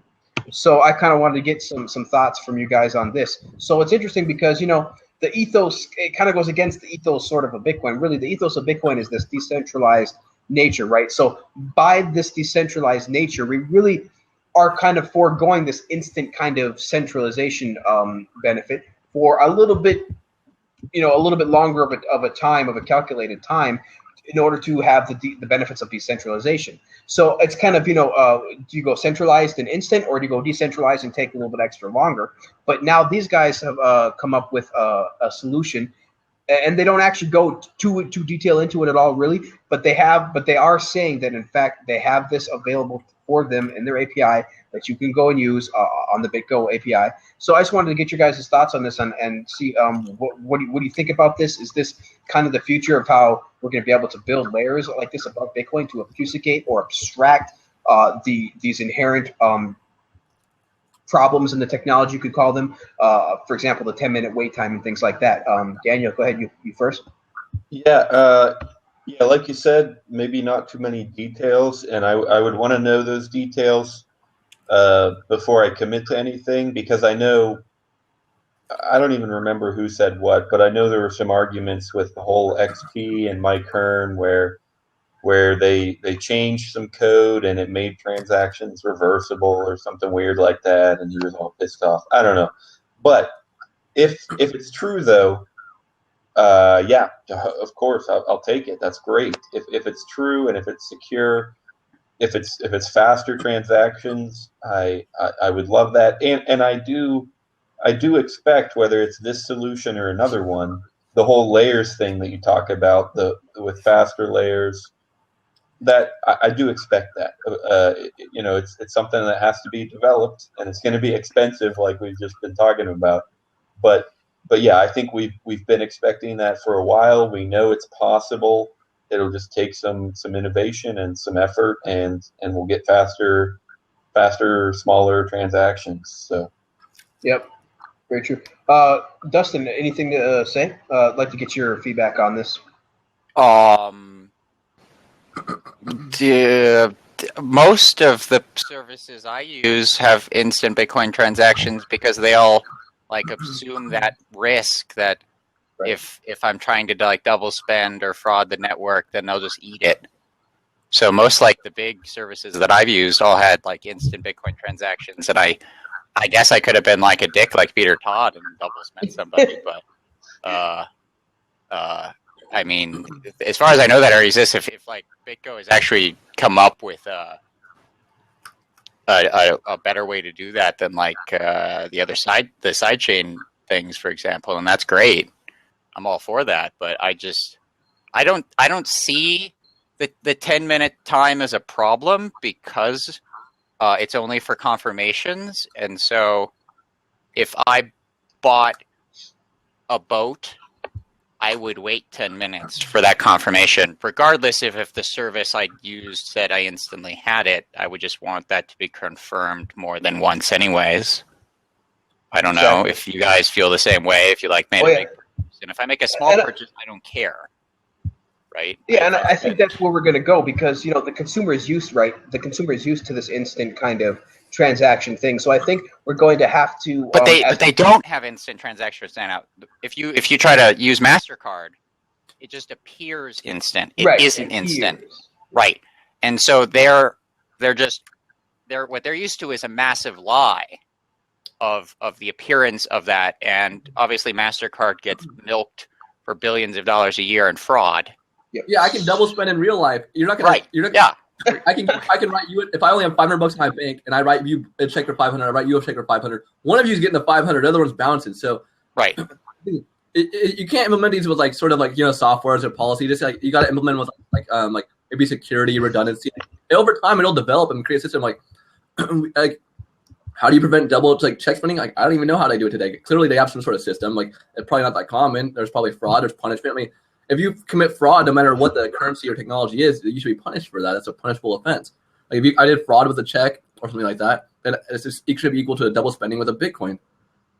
But much slower. I don't know how this BitGo thing works. I mean, you just send them your Bitcoins and then they confirm it, and then like now since BitGo is this trusted thing, they can send their Bitcoins, and you trust that they're not going to double spend. Yeah, that's basically what Dustin is saying. Is that I guess it's pretty much going to be just like the other merchant services like BitPay and Coinbase and such, where they're just going to basically make it appear instant and go ahead and just let the transaction go through without any confirmations. And absorb and eat the cost. And so I guess I'm just trying to think to you guys, what do you guys think about that? Do you think that that's okay to continue trying to create this type of system that allows consumers to have this instant gratification, or are we going to move towards or a system we're going to have to have it with waiting? If you want Bitcoin to be successful, you have to have instant transactions or appear instant. So whether that be some sort of maybe not centralized hub of Bitcoin transactions. So let's say we have Nick Lim's credit card and it's for Bitcoins. Let's say you get a check every month and you get $1,000 and you apply to us. Well, it's gonna take 6 transactions, right, for it to be confirmed on our end, right? But when you spend that credit card, other providers are going to trust it. When we set up Bitcoin, it's gonna be instant with 0 confirmations because they know that. I mean, Nick Lim's Bitcoin service probably isn't going to send you double spend it, which it is a sense of centralization. But if you have a bunch of these different providers that are pretty big, it's just like PayPal. Like, yeah, they're all competing. How do we know that? How do I know that PayPal is not going to screw me over? Well, I know it because it's pretty. I don't know, but I can assume it's so big and there's policies, and like if it does happen, there's punishments for these things. Yeah, for sure. David. Okay. So. If you need to go get a pillow or something, man, that's fine, man. Go ahead and grab a pillow and come back. But yeah, I might be just 5-minute quick break or something, but I'll be back. For sure, yeah. We've been talking for over an hour, about an hour and a half now. So yeah, if you need to take a 5-minute break, go ahead. So yeah, we'll just we can move on to the next subject here. So that was pretty good. The next topic. This topic is an interesting topic. So this is the China Central Bank discusses digital currency launch. So I wanted to get your guys' opinion on that and how that's going on. So we'll go with you first, Daniel. If you're not taking a break yet, are you taking a break yet? Yeah, I'll answer real quick, and then I'll actually drop off just in case anyone out there wants to join. So yeah, go say that one more on that by me one more time. Yeah, so looks like the title of the article is China's Central Bank discusses digital currency launch.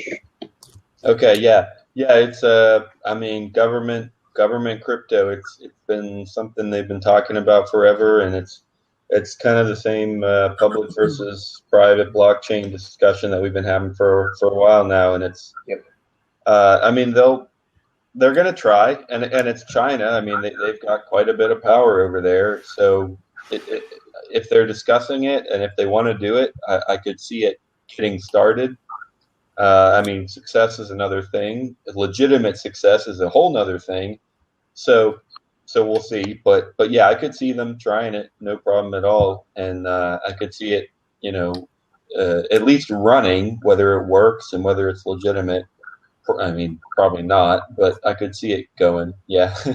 Yeah, for sure. Yeah, it's gonna be strange because China over there, they had digital currencies first, right? They were mostly into digital currencies before anybody else was into digital currencies, to the point to where they even had to like start implementing capital controls of certain Chinese digital currencies. And so it makes sense that would be the first place that would actually start issuing digital currencies. But again, I'm not quite sure how they're going to be able to control it very, very well.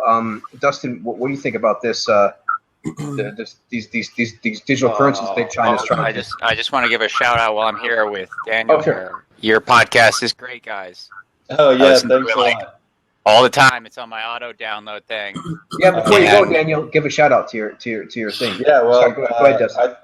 It's either there or it's there. You, me, and BTC. You, me, and BTC. That's where you can find Daniel. Awesome podcast. You guys do a great job. He's got a podcast. He's got a website. He's got news. So check it out at you and me, at you, me, and BTC, or you, me, and BTC.com, I believe. There you go. Yep. Cool. So go ahead, Dustin. What do you think about this article? You mean so this is just like China Fed coin, right? It kind of. I think that's what they're trying to push. Okay, so there, like when I was in this early, like when we were all mining altcoins and having a good time about that, every altcoiner was sitting around being like, "And when is the government coming in here with their coin?" We're all waiting, right? And like the positive speculation was like they would let people mine it, and then of course like the realistic expectations were like, "Oh, they'll never let anybody mine Fed coin. No, they'll just issue Fed coin." So it like totally matters how they do it. They're probably not going to do it anything like Bitcoin, which will mean that it's like a closed system and they'll put crazy controls on it. And this is regardless of China. This is any government, right? Like we could be talking about Jamaica and Jamaica coming out with their Jamaica coin, right? Yep. Is I don't even know if it's important that China is doing it. I know that it is important that China is doing it, but any country could be doing this right now and probably will be doing this at some point. And I just don't see them being successful because for the exact same application, they're just going to slap the word blockchain on something and call it good and say that anything else that doesn't make our Nick's earlier point where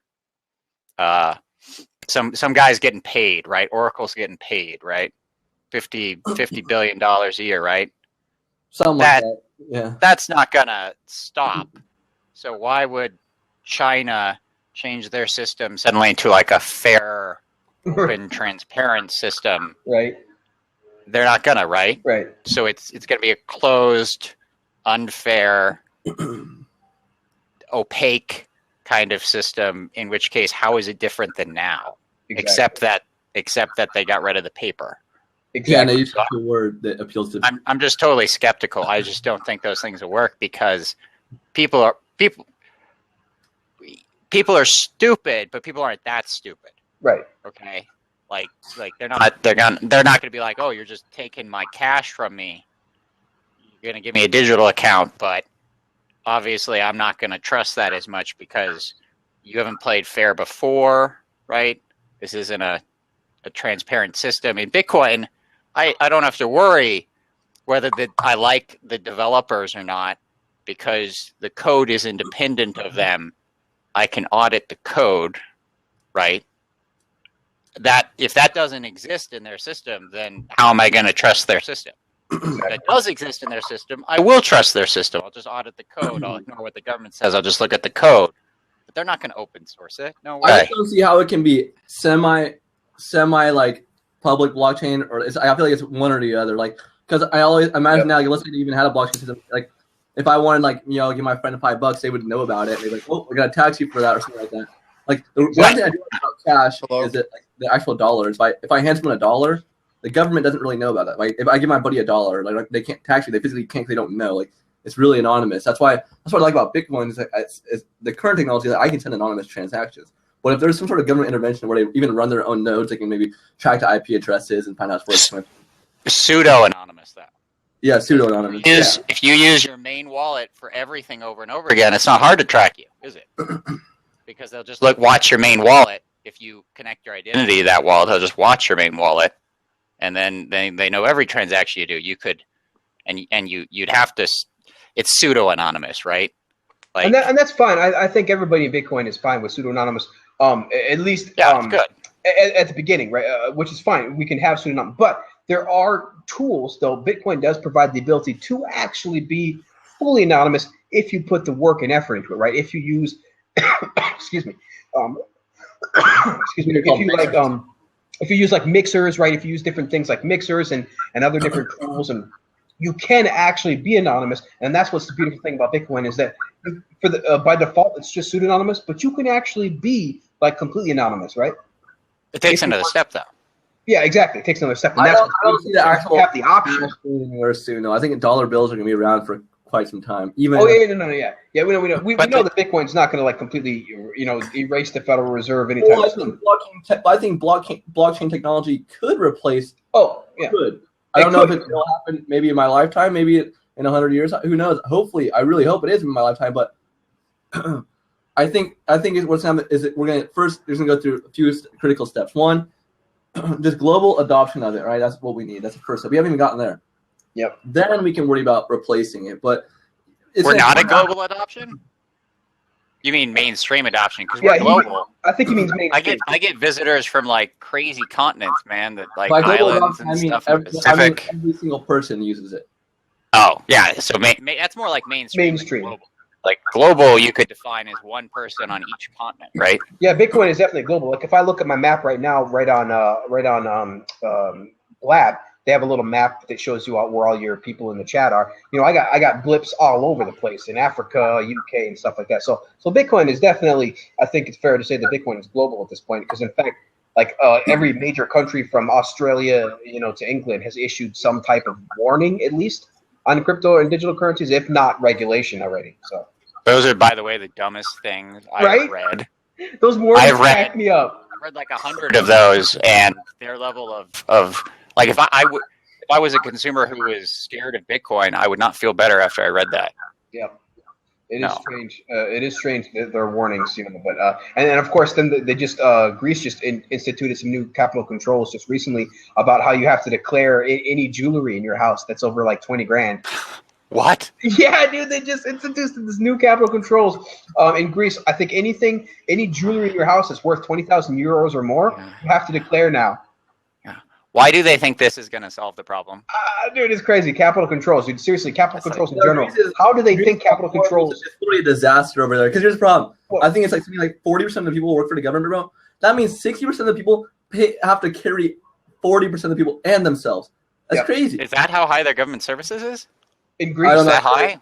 I think it's in Greece. It's really high. I have to Google it, but yeah, it's really high.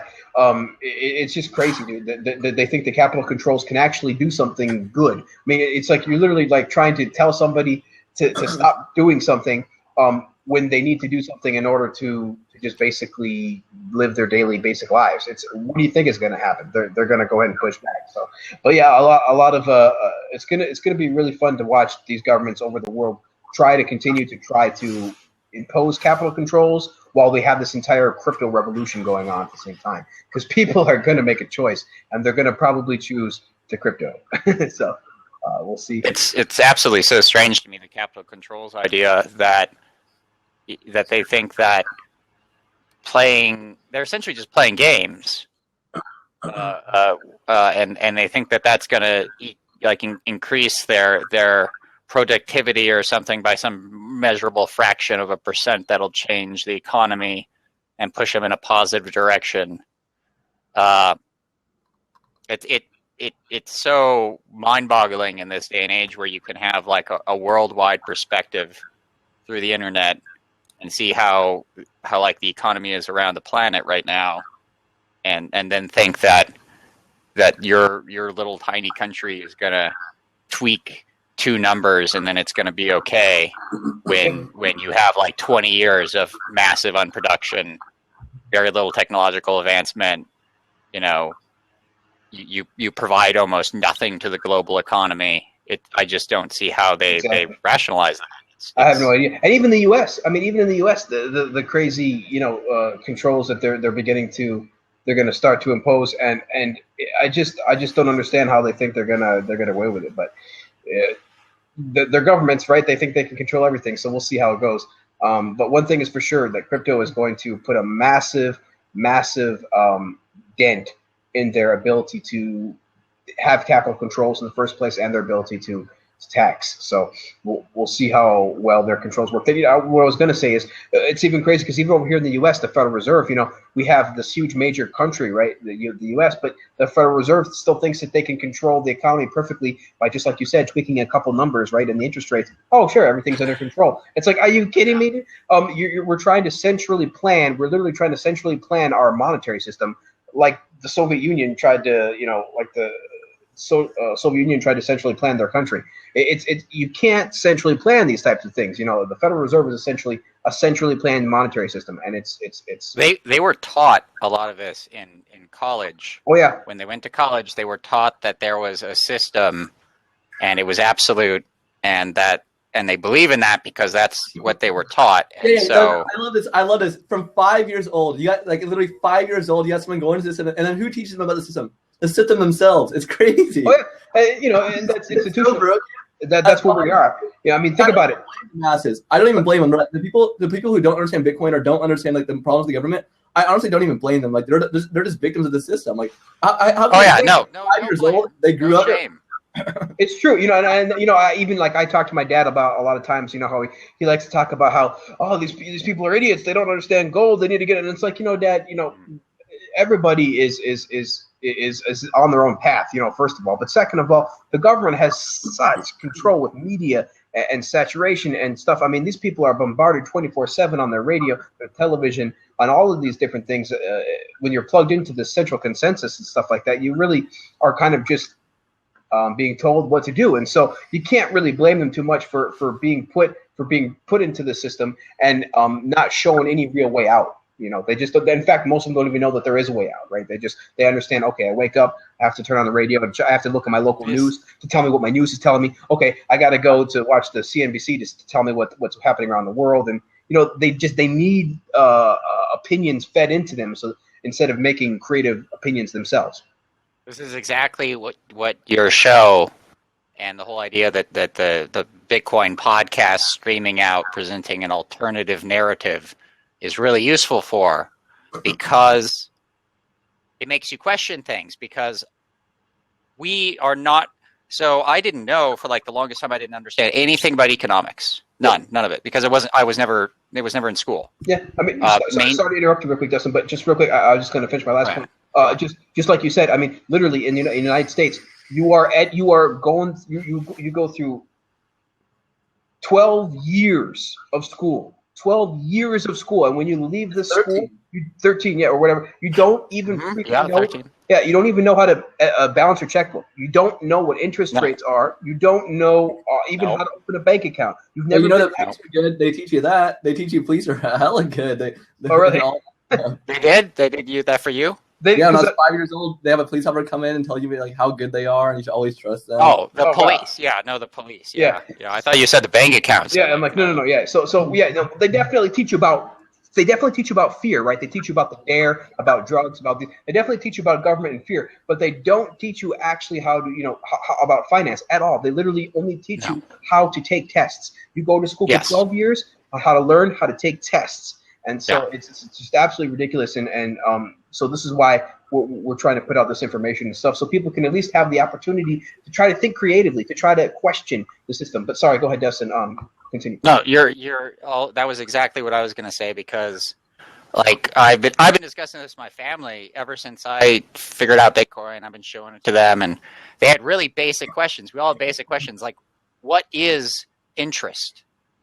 Where does the money come from? How much money is there in total? Exactly. And you can find those questions, but we are not taught those questions. We are not. There's no test in school where there's a test where there says, how does the bank generate its money? Where does money come from? That never happened. But guess where it does happen? The high-end private schools. You bet. Where they can They start at sixth grade. At sixth grade, they start doing finance and economics. Okay, the high-end private schools. Wow. The public schools never touch it.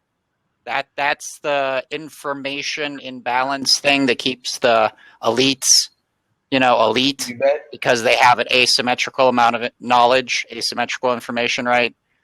Because if everybody knew, did you guys know that there is a note that the Treasury gives out that you buy it for like $100 and then it goes up in value for however much they inflate the dollar, deflate the dollar. Really? It exists. There's a note that is inflation proof that the Treasury gives out. It's wait. I don't think It is. It does exist. People buy it. What's it. I forgot the word. China's buying a lot of them, though. A lot of China's Is it buying a bond? Yeah. No. Right.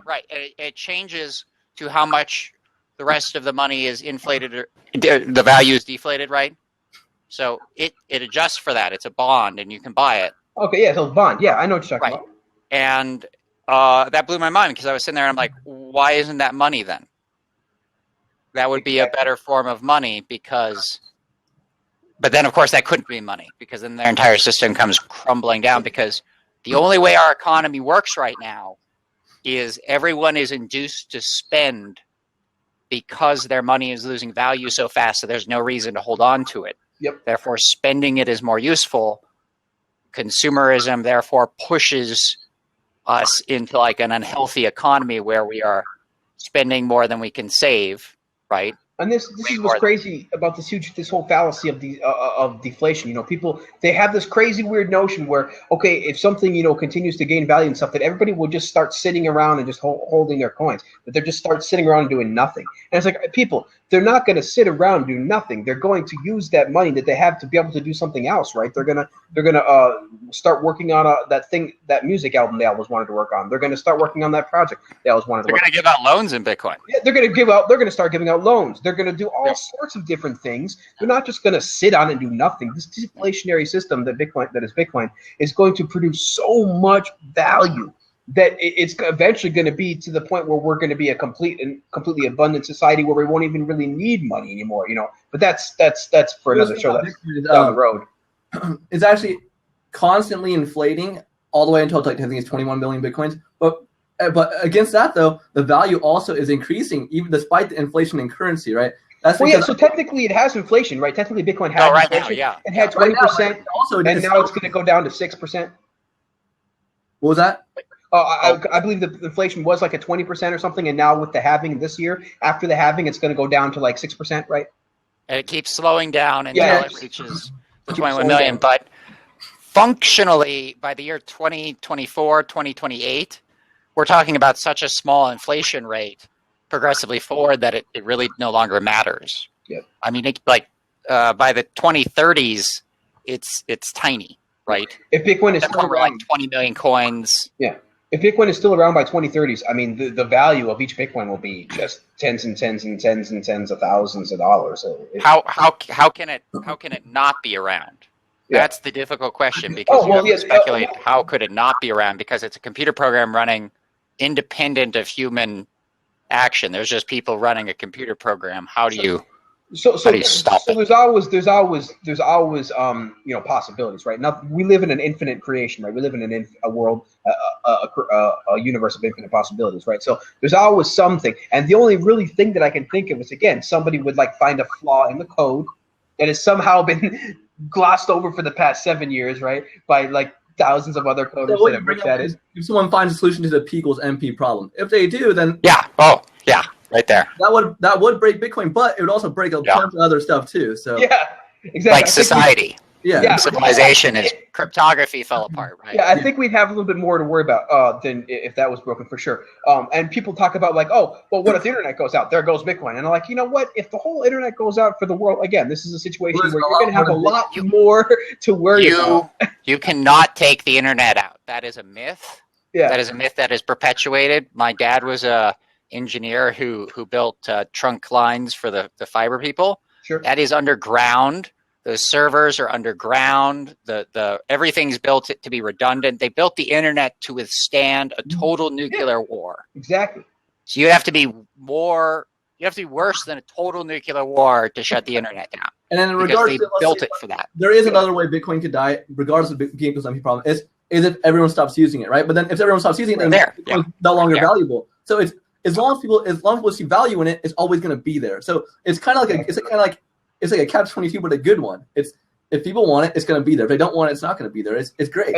And this is why I keep telling people I think that Bitcoin again is going to be the gold standard for crypto. It's going to be the crypto that backs up all the other crypto that we can rely on and trust on and pin like side chains to and things like that and trust. Assuming that there isn't a big flaw with Bitcoin itself, there might be some advances in like derivatives of blockchain technology which are more advanced. We might migrate to that, and that'll become the new standard. But for right now, I don't think it's critical problems for Bitcoin. I think that there is a few flaws that have been raised, but I don't see critical problems which would create large migration of the Bitcoin. Exactly, and this is why money continues to pour into this thing. This is why we're over $1 billion of VC investment. This is why we're predicting $10 billion VC investment by the end of 2016. Just this year, we're predicting, and that's not even the market cap for Bitcoin is only a few billion right now, but we're predicting 10 billion of VC to go into it this year. Of investments around the world, because this is how huge this thing is. Now, of course, we're going to see another bubble, right? We're going to have another .com bubble, the blockchain bubble, right, where everybody's going to think that that blockchain solves everything, no matter what. And now, and we'll have the same problem where where pets.com came along, right, and it was a great idea, amazing thing. We have pets.com now, and it's called Amazon. But obviously, it was just too early for its time. And so we're going to probably have that again, too. We're going to have another blockchain bubble. We're going to have a lot of companies that are going to come up thinking that they can solve everything with the blockchain. And a lot of those are going to fail. And then we'll have to start up again. But what's going to come out of that is, again, these amazing companies. What came out of the .com crash before? Amazon, Facebook, YouTube. I mean, crazy things. So what's going to come out of this stuff in the future is really going to be huge. And how long it's going to take, is anybody's guess. We were talking about it earlier on the show, but the internet really took 20 years to kind of go from like academia to your grandma swiping something on an iPad, right? It took about 20 plus years or so, 20 years. And it was a painful 20 years, by the way. For sure. I've been there the whole time. It was we had to dig ditches and put fiber in. We had to freaking build all this hardware. We had to ship computers. We had to just build the infrastructure, this physical infrastructure. And now with Bitcoin, it's just the software programming download. The potential of it spreading is absolutely enormous. And Andreas says that we can probably pretty much do it in 10. And I'd have to say I'd have to agree with it. It's right around that time. It's been about 7 years now. We're 7 years into it. I really think we only got another 3 to 5 years before this thing is mainstream. If not mainstream, then at least mainstream technologically wise. If it's not conscious wise, mainstream, it's going to be technologically wise, where it's just everywhere. It's PayPal, Amazon, just kind of integrated, into society within 3 to 5 years. So I live in the boondocks. Like, there's nobody. Very few people I ever meet are like technically inclined where I live, and I even think by the end of my life, the majority of the people I will meet will not be using or interested in Bitcoin. But that doesn't matter, because it does not take the majority to change the world economy. It takes a very active, very, very forceful minority to shift that, because they don't care if they're using what they're using. The majority doesn't. The majority doesn't, right? So to them, it won't be Bitcoin. It'll be they'll be just using like their bank thingy, right? Their app or something, Facebook or whatever. Right, and the money will move, right? And the question simply will be what's behind that? Is it Bitcoin? Is it a private blockchain? And I think obviously the banks are smart, because they know that if they can put something there, then the casual user, he doesn't care, right? They just want to keep their control, right? If they can put something there that allows them to keep their control, they're going to. And but they're going to try. They will get hacked. That is what will really happen. The private servers, the private blockchains, they will get hacked. They will have their money stolen over time, because it is more difficult to steal from Bitcoin, not from a Bitcoin exchange or Mt. Gox type situation, but from actual Bitcoin wallet or something. That's more difficult. Then their central services will be to compromise. Yo, Mt. Gox just like not even that was the biggest mistake of all time. I can't imagine that even happened. Mt. Gox is critical error. We had to go through it. We had to go through it.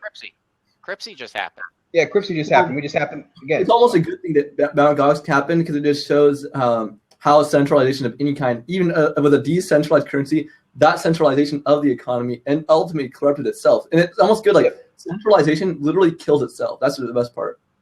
Yep.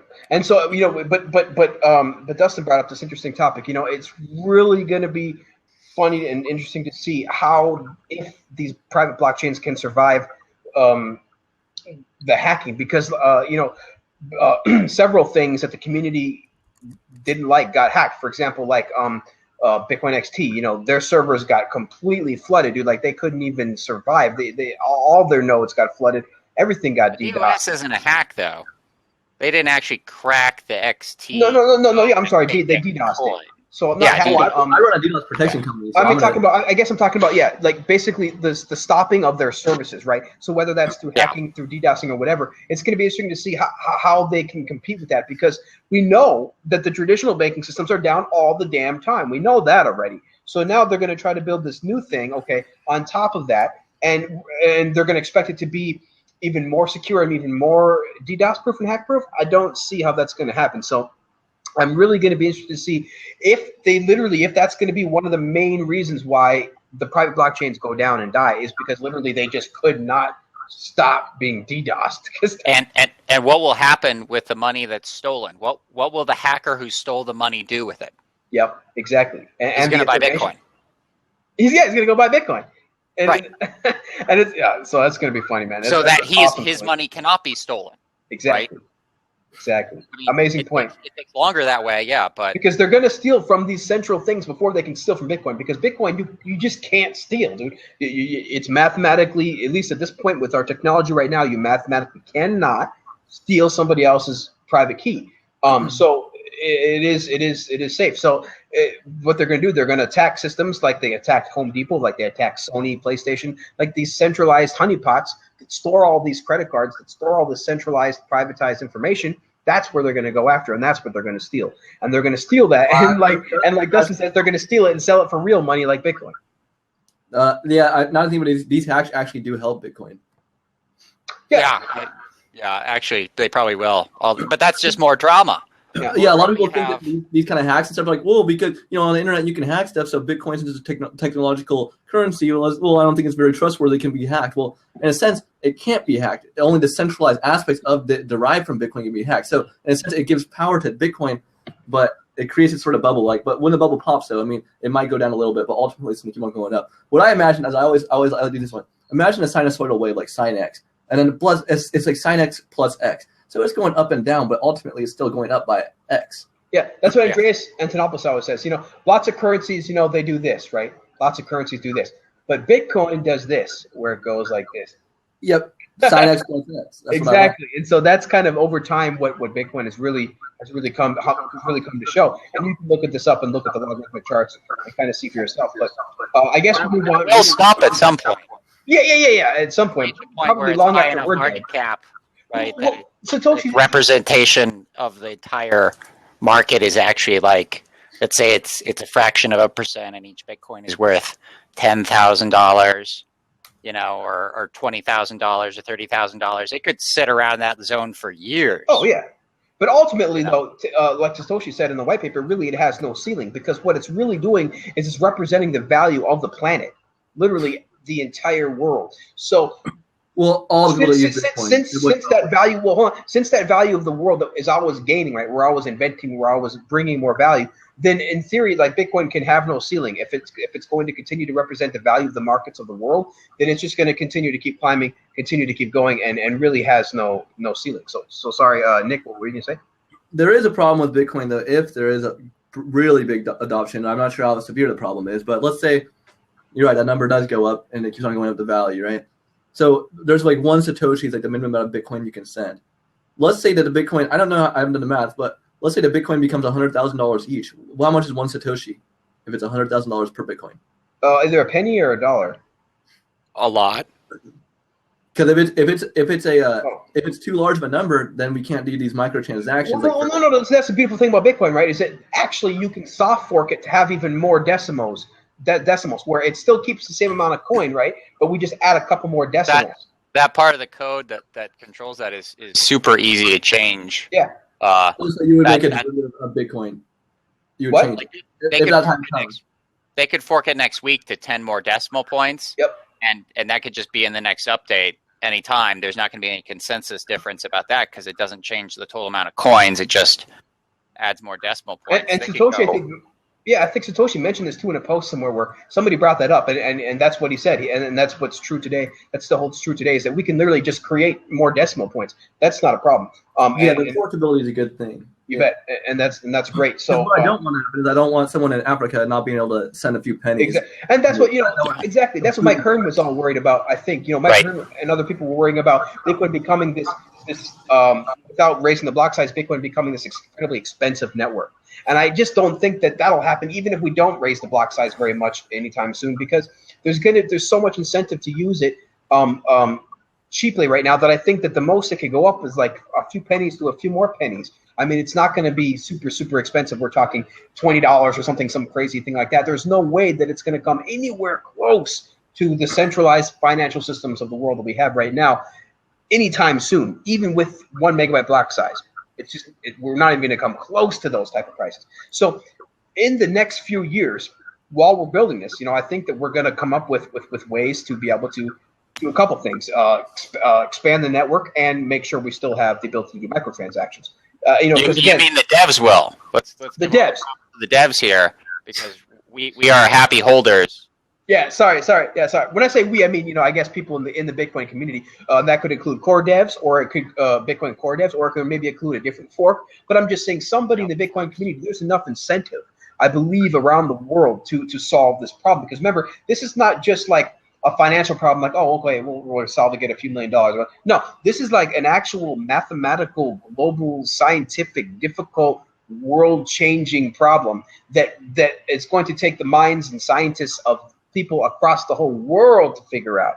This is not just some new, like, interesting, kind of crossword puzzle, so to speak. No, this is literally going to keep scientists busy for the freaking next 100+ years, just diving into and dissecting this new idea of this open monetary system, this decentralized type of network. Do either you guys sign up for Google Alerts? Google Alerts. I don't, but I definitely pay attention to Google Trends. You can go into Google Alerts, Google Scholar, and put an alert on any paper, scientific or science paper, peer-reviewed paper that comes out on Google Scholar that mentions the word Bitcoin. Oh yeah. I did that years ago now, and I am getting like I used to get like an alert, every other couple of weeks or something. I've heard from people there was like months, and then they would get an alert from the older people, right? But now I get an alert like every other day that there's a new paper out, and there's just somebody put together a list of 550 peer-reviewed papers, and I have it on my website. The amount of material that the professional researchers are just doing independently is already big. I mean, 550 plus papers. Yeah.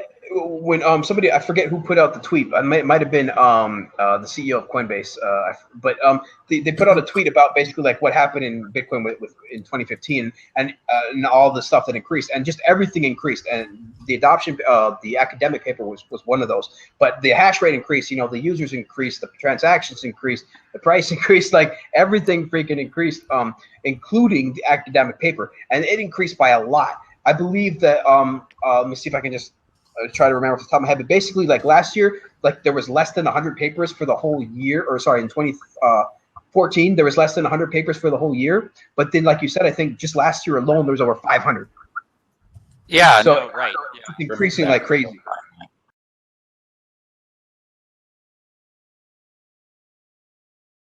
So we've been going for a couple hours now, so I think it's about time to end it. Dustin, man, thank you so much. You've been a trooper, man. You've been on here. You've been answering questions. You've been doing awesome. So it's been a lot of fun. Yeah, super appreciate the time, man, for coming on here and helping us talk about Bitcoin. We had Daniel on there earlier from You, Me, and BTC. So definitely check that out, you guys. If you want to check that out, he's got a website, he's got a podcast, and Dustin likes it too. So definitely check that out. We're here every Monday at 8 p.m. Pacific. We try to do it at 8 p.m. live. Sometimes it's a little earlier, sometimes it's a little later, but definitely every Monday at 8 p.m. Pacific we try to do it.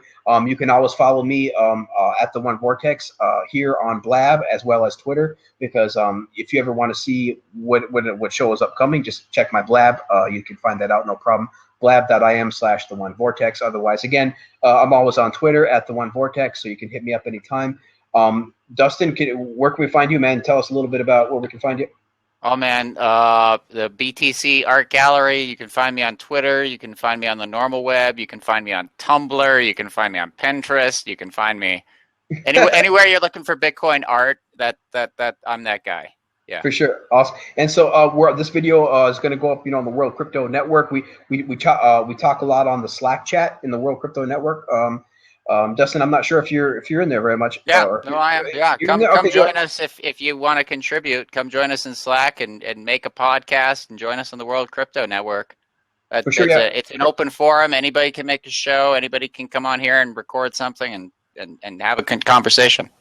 Yep, we welcome anybody who wants to go ahead and create a show and just spread the word about Bitcoin.